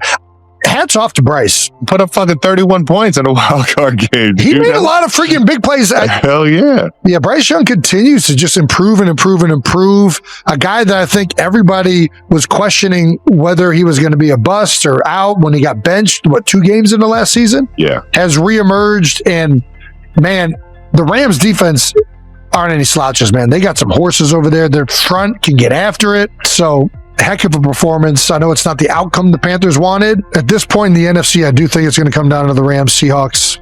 I think they're the most talented teams left. Seahawks, it'll come down to, like, if Sam Darnold can deliver, that defense is, oh my God. They fly around, dude. It is so fucking fun to watch them. Now they got to be ready though, man, because I mean, as much as we love to see how that team has played throughout the season and in big moments to feel like they're ready for these big moments, playoff football, man. It is just a different beast, and you got to kind of have an understanding of what you're getting yourself into. So it's exciting to see, but Sam Darnold's a crafty vet at this point. Knows how to win some ball games, and I'm excited to see next week's matchup, man. I am too, man. I think, Rams, Bears, freaking 49ers, Seahawks, both of those games are going to be awesome to watch.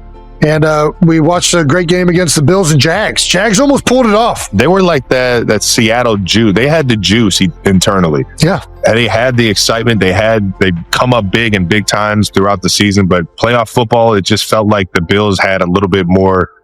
I don't know, just had a little bit more the other day, man. And I think Josh being in these moments before. Yeah, I think that's a big part of it. Huge part of it, yeah. Yeah. And this is what everybody keeps saying. I mean, I know Josh gets a lot of the attention for the Bills because he's the quarterback and he's the guy that's the biggest name left in the playoffs.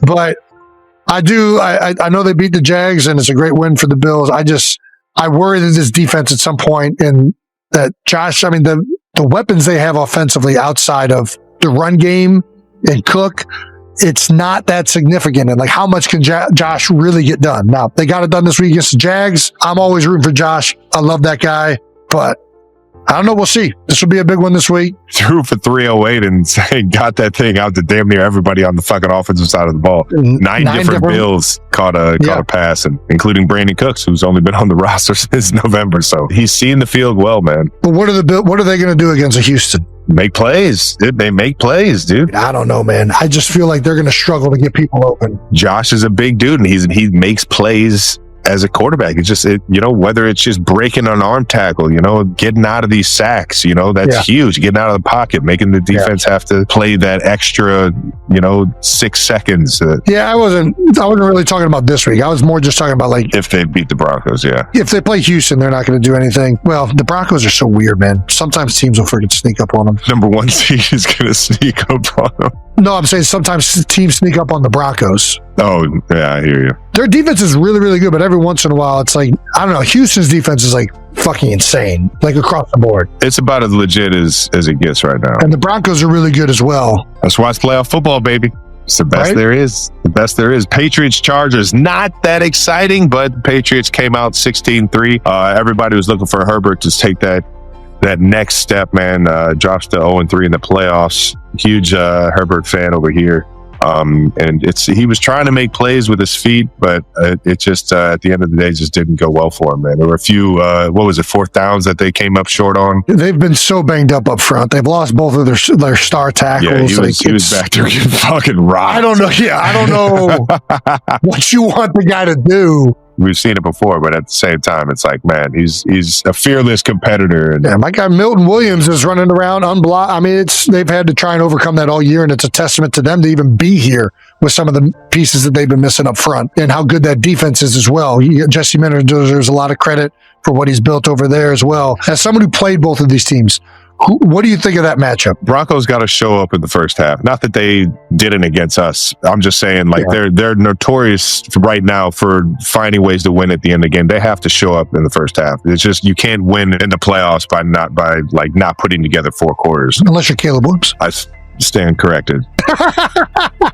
I think the Bills being a veteran team kind of trumps some of that. You got to play all 4 quarters against the Bills. Yeah. You can't let Josh Allen get up there. He's a tempo controller, you know what I mean? And he'll absolutely wear you down as a quarterback, man, both in the pass game and run game. And he's starting to make, over the past 3-4 years, he's been making the right decision. You know what I mean? I think if the Broncos come out, making plays, Bo Nix comes out, throwing the ball downfield early, being confident in his read, this is going to be a hell of a fucking game. Yeah. And that's what I'm hoping for. And if you're Denver, man, you got to wrap that dude up, man. You got to find a way to not let Josh Allen break tackles and get outside the pocket and not only make plays with his feet, but make plays with his arm outside of the pocket, because that's when you can really get fucking torched. Well, the other game that we had this past week is the Texans-Steelers game. I was at that one. Score 30-6.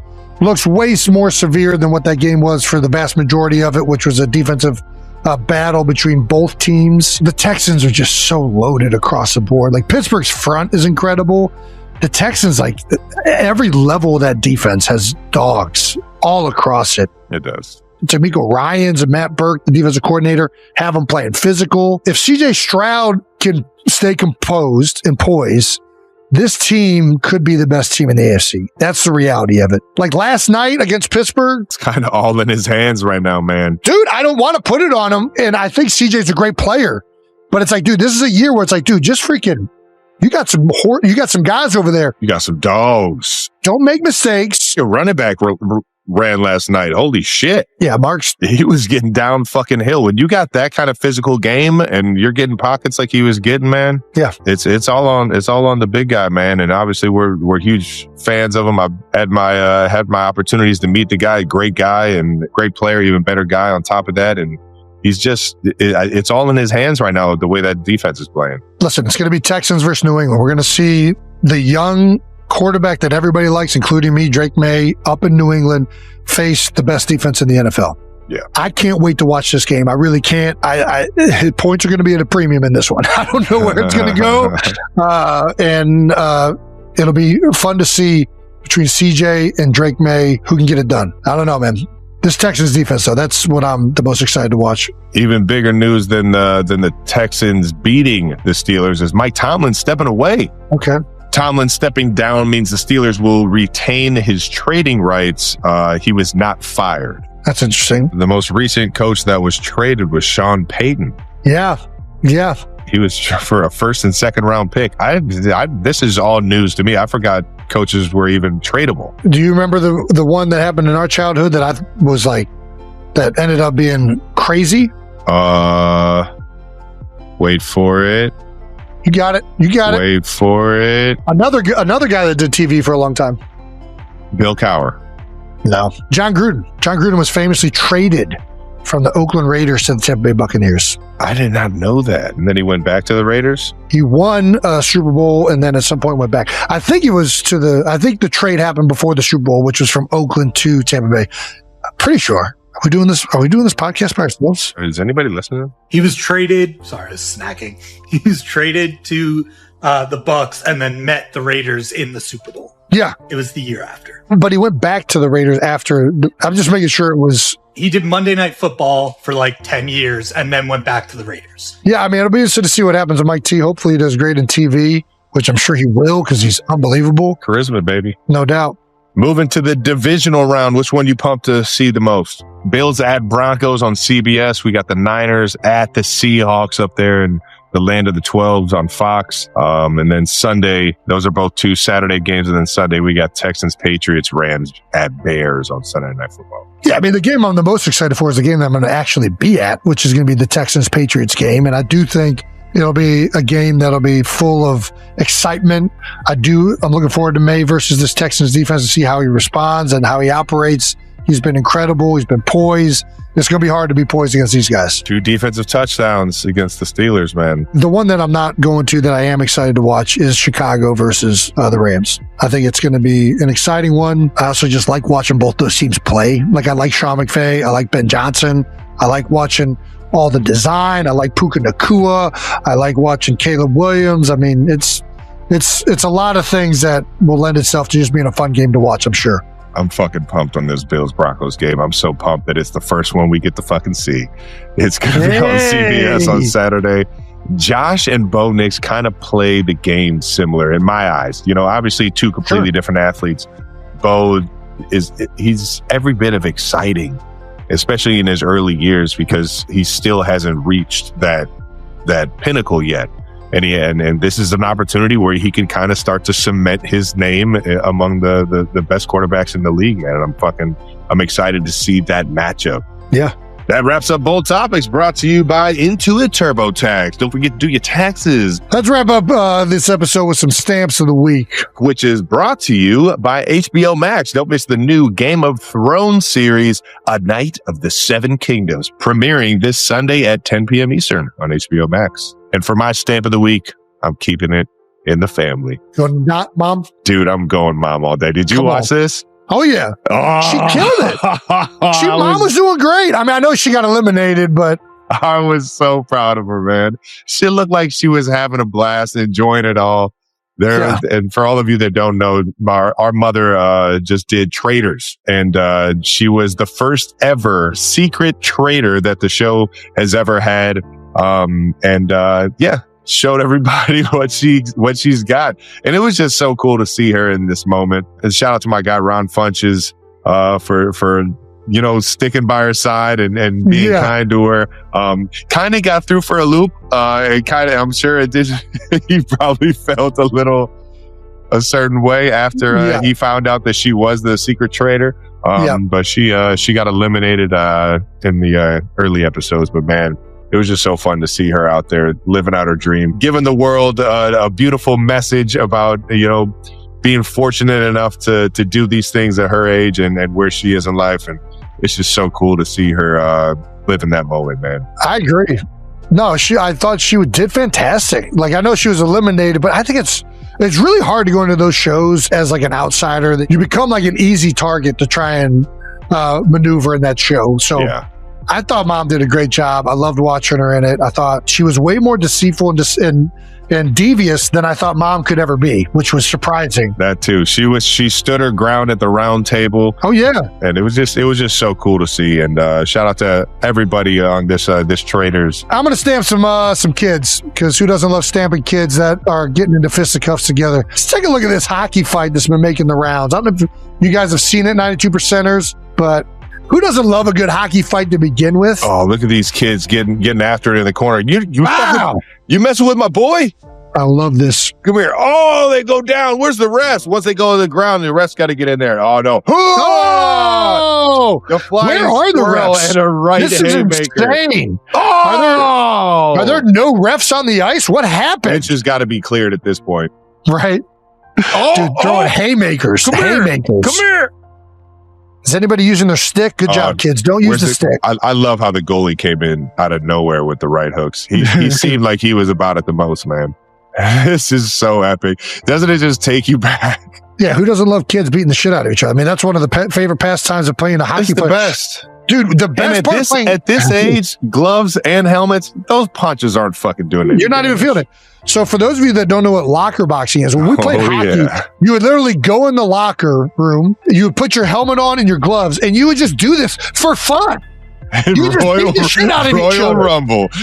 Let's go. We're was the already bet. sweaty from practice. Let's fucking go. Come out there with freaking a black eye, and coach is like, what the hell can you guys do? Well, we just locker boxing, coach. Anytime a goalie's getting in, you're getting a stamp of the week. Goalie fights are the best. Let's go, baby. Dude, there is something electric about just getting into a fight. I love that hockey players just do this. Let's give the people a show. Let's go. My guys need some juice. I need to throw some hands, and you're the only one. Dude, it's so epic, man. Fuck, I love hockey. That does it for Stamp of the Week, brought to you by HBO Max. Alrighty, let's get to some Jameis Winston, huh? Famous Jameis. How lucky are we? Thank you to our presenting sponsor, Reese's. We couldn't be more thrilled to talk about the new Reese's Oreo Cups. That's right. We're two guys who talk a lot about achieving your dreams. And if you could put our dreams in a candy form, it would probably be those delicious Reese's Oreo Cups. Reese's Oreo Cups deserve to be in the Hall of Fame for candy. Forget Candy Hall of Fame. Reese's Oreo Cups belong in the all-time Food Hall of Fame. Travis? Step aside, sliced bread. This is a Reese's Cup with Oreo cookie crumbs in it. Join us in celebrating Reese's Oreo Cups by eating them immediately. Available now everywhere the best things in the world are sold. Thank you to our sponsor, Intuit TurboTax. Hey, you know what time of year it is? What's that? Not just playoffs. It's tax season. Listen, we all know taxes get super complicated. It's like trying to decode the defense's coverage, maybe even more. Sometimes you just need an expert in your corner. That's why TurboTax full service experts are game changers. Just match with a dedicated expert, hand everything off, and they'll take care of it. All for you from start to finish. This isn't the old way of doing taxes. No more aimlessly searching for help or sitting in some dusty lobby for 3 hours reading magazines from 2012 while you're wait for your name to be called. Nope, that's not what we're doing here. With TurboTax Expert Full Service, you can connect with your expert on schedule, even on nights and weekends during tax season. They're pulling in the overtime so you don't have to, and they review everything to make sure you're getting every dollar you deserve. All while you put that extra time and energy towards what you actually enjoy, like dunking a basketball. I'm trying. Like playing golf. Yeah, I try. To learn more and get matched with an expert, visit TurboTax.com. Intuit TurboTax. Now this is taxes. Thank you to our partner, HBO Max. They've got a brand new Game of Thrones series dropping called A Night of the Seven Kingdoms, and it premieres this Sunday, January 18th. This incredible new series follows the unlikely duo of Sir Dunk the Tall and his scrappy young squire Egg as they head to prove the good dudes can still survive in pretty ruthless world. I'll tell you what, I was a Game of Thrones fan. The Red Wedding, insane. Yeah, I love Game of Thrones. It's epic, it's heartfelt, but it's really about two unlikely heroes on a journey far away from their throne. This is the next must-watch chapter in the Game of Thrones universe. A Night of the Seven Kingdoms premieres Sunday, January 18th on HBO Max. You're not going to want to miss it. I guarantee they've done it right. I mean, it's HBO Max, it's Game of Thrones, it's going to be epic. There's going to be people dying, people having sex, people cheating on each other, people backstabbing each other, conniving individuals, and Sir Dunk the Tall. And dragons! Our guest today is a 6'4" Heisman winning quarterback from Bessemer, Alabama.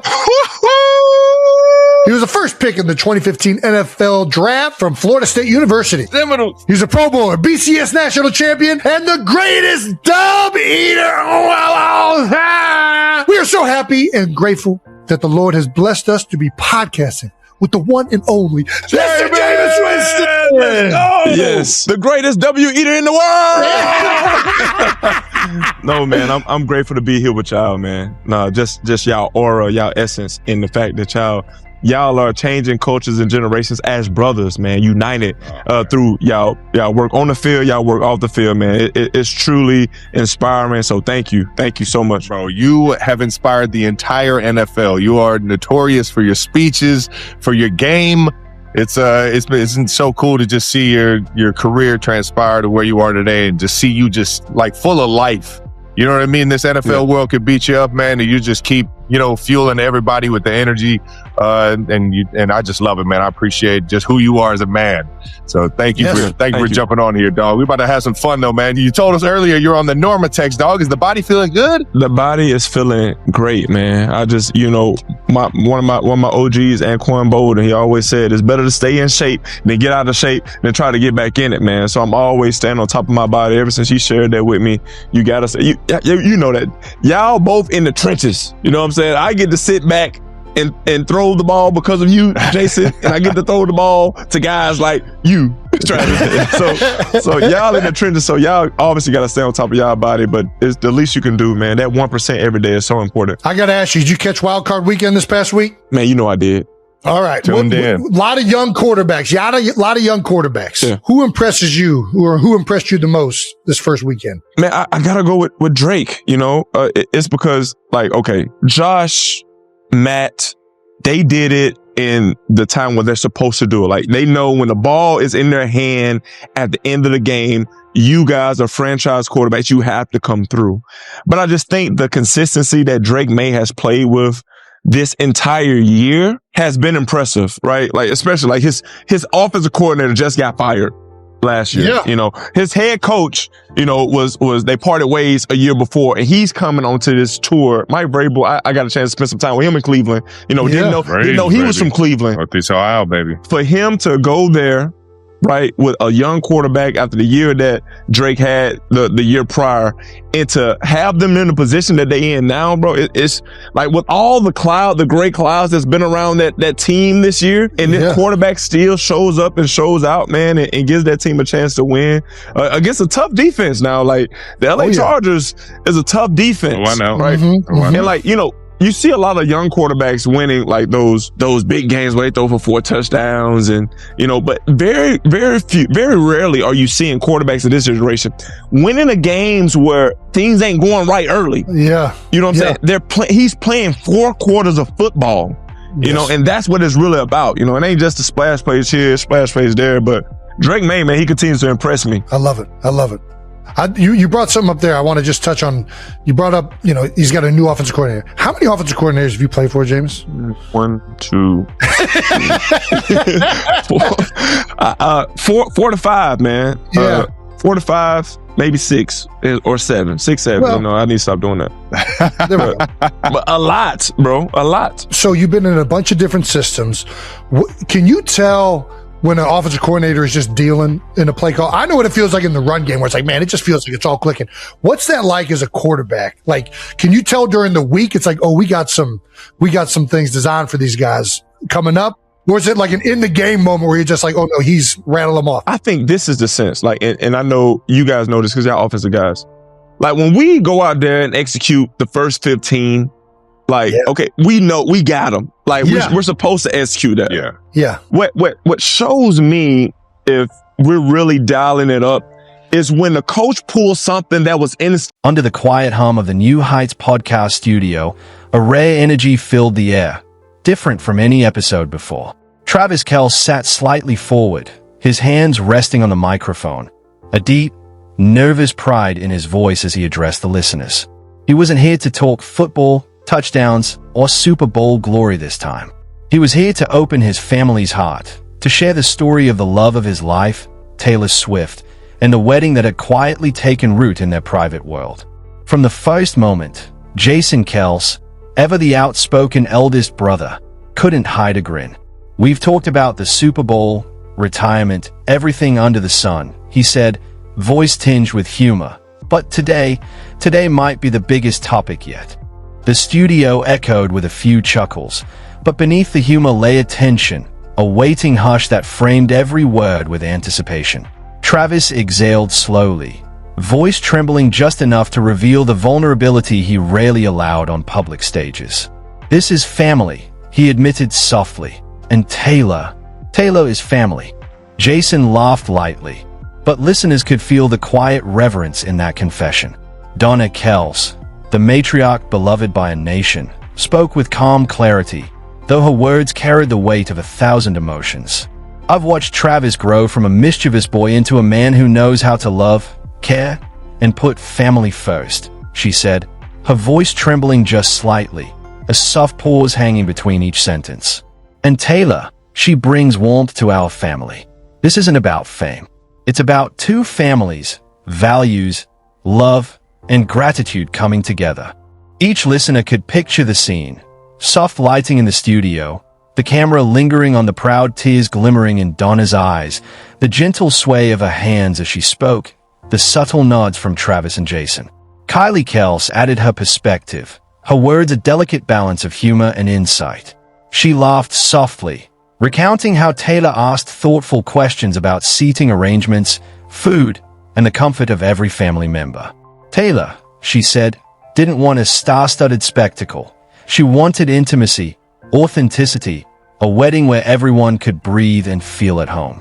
Every small gesture, every question Taylor asked, painted a vivid image of a woman who listened, who cared deeply, and who was slowly becoming the heart of the Kelce family.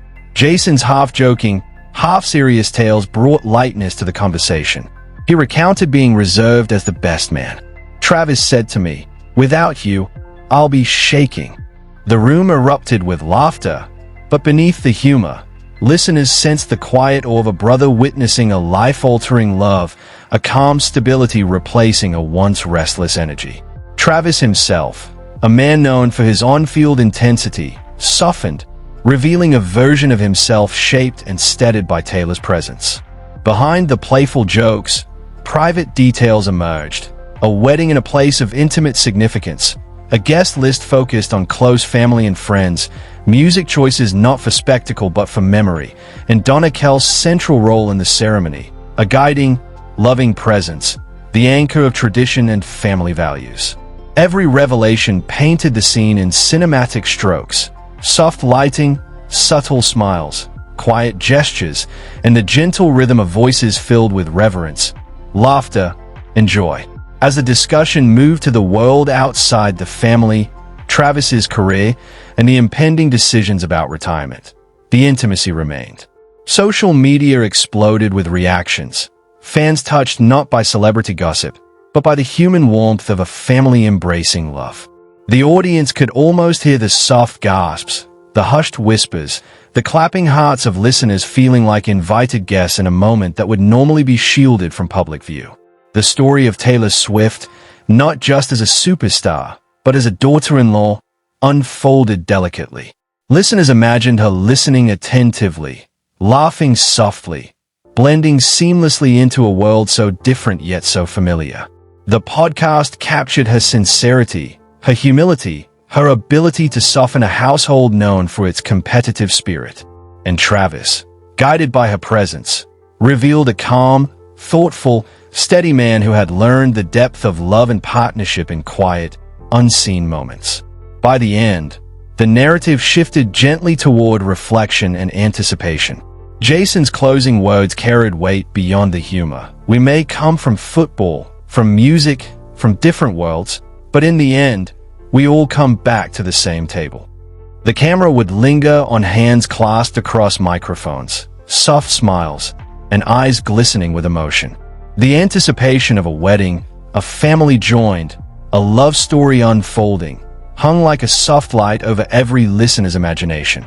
And then, as the final words faded, a poetic visual, Travis and Taylor standing in a sunlit field, hands intertwined, the soft breeze catching strands of hair, eyes meeting in silent understanding, hearts echoing a rhythm only they could hear. A moment of quiet, a pause. The world outside could wait. And just as the episode ends, a subtle cliffhanger lingers. The location, the music, the intimate choices that would make this wedding unforgettable remain a secret for now. In this episode, listeners were reminded not of fame, not of glamour, but of the quiet, human beauty of love, family, and connection. A wedding, yes, but more than that, a story of hearts intertwined, worlds colliding softly, and a family discovering the gift of belonging together. Under the quiet hum of the New Heights podcast studio, a rare energy filled the room, unlike any episode before. Travis Kelce leaned forward slightly, his hands resting on the microphone, a nervous pride in his voice. He wasn't here to talk football, touchdowns, or Super Bowl glory. Today, He was sharing something far more personal, his love story with Taylor Swift and the wedding that had quietly taken root in their private world. Jason Kelce, the eldest brother, grinned knowingly. "We've talked about the Super Bowl, retirement, everything under the sun," he said, his voice laced with humor. "But today might be the biggest topic yet." A few chuckles rippled through the room, but beneath the laughter lay a hush of anticipation. Travis exhaled slowly, voice trembling, revealing a side rarely seen in public. "This is family," he admitted softly. "And Taylor is family." Jason laughed, but listeners could feel the reverent pause that followed. Donna Kelce, the matriarch beloved by a nation, spoke with calm clarity, though her words trembled with emotion. "I've watched Travis grow from a mischievous boy to a man who knows how to love, care, and put family first," she said. "And Taylor, she brings so much warmth to our family. This isn't about fame. It's about two families, values, love, and gratitude coming together." Each sentence hung like a soft light in the studio, painting a picture of gentle smiles, clasped hands, and eyes glistening with unshed tears. Kylie Kelce offered a different perspective, blending humor with heartfelt insight. She recalled Taylor asking thoughtful questions about every detail, from seating arrangements to food preferences, ensuring every family member, especially the children, felt comfortable and at ease. Taylor, Kylie explained, didn't want a star-studded spectacle. She wanted intimacy, authenticity, a wedding that felt like home. The listeners could almost visualize her soft gestures, careful attention, and sincere presence blending into the Kelce family. Jason brought laughter and emotion together in equal measure, recalling his role as best man. "Travis said to me, 'Without you, I'll be shaking,'" he shared, prompting bursts of laughter. Yet behind the humor, the emotion was clear. A brother witnessing his sibling finding true love, a man being steadied by a woman who completes him. Travis, known for his athletic intensity, softened on the microphone, revealing a calm, thoughtful, and deeply in love version of himself. The discussion shifted to behind-the-scenes wedding details. The location, intimate and personally significant, was not in New York or Los Angeles. The guest list was deliberately small, meant for eyes to meet and hearts to connect. Music would be chosen for sentiment, not spectacle. Donna Kelce's role in guiding family rituals was emphasized, her voice tender, her pauses weighted with pride and emotion. Listeners could picture the soft lighting, subtle gestures, and the warm energy enveloping the family. As the podcast moved to career and life decisions, Travis' NFL journey intertwined with this personal story. Fans saw a grounded, reflective side of him, contemplating retirement, exploring new ventures, balancing fame with intimacy, and cherishing the love and support of his family and Taylor. Social media reactions were instant, but the podcast remained a quiet, intimate space where humor, tears, and family pride coexisted. Taylor Swift's presence, as described by the family, was a study in simplicity and sincerity. She listened, laughed, asked, and respected traditions. Jason described her as sensitive and attentive. Kylie emphasized her humility. Donna called her a gift Travis didn't expect but desperately needed. Together, they created a soft, human story, one where celebrity faded, leaving only love, connection, and warmth. Jason concluded the conversation with a sentiment that resonated beyond the studio walls. "We may come from football, from music, from different worlds, but in the end, we all come back to the same table." A quiet pause followed, filled with emotion, soft smiles, and gestures of unity. Listeners could feel themselves part of something intimate, sacred, and deeply human. The episode ended with a poetic visual. Travis and Taylor standing in a sunlit field, hands intertwined, the breeze lifting strands of hair, their eyes meeting in silent understanding. A soft instrumental lingered, fading with the words, "Two worlds, two hearts, one family, soon to unite." But where, how, and every hidden detail, that remains a secret for now. In this episode, the audience was reminded that love, family, and connection transcend fame. A wedding, yes, but more than that, a story of hearts intertwined, worlds softly colliding, and a family discovering the gift of belonging. The New Heights podcast captured it all. Laughter, tears, private jokes, gentle pauses, and the kind of warmth only a family sharing a moment like this could provide.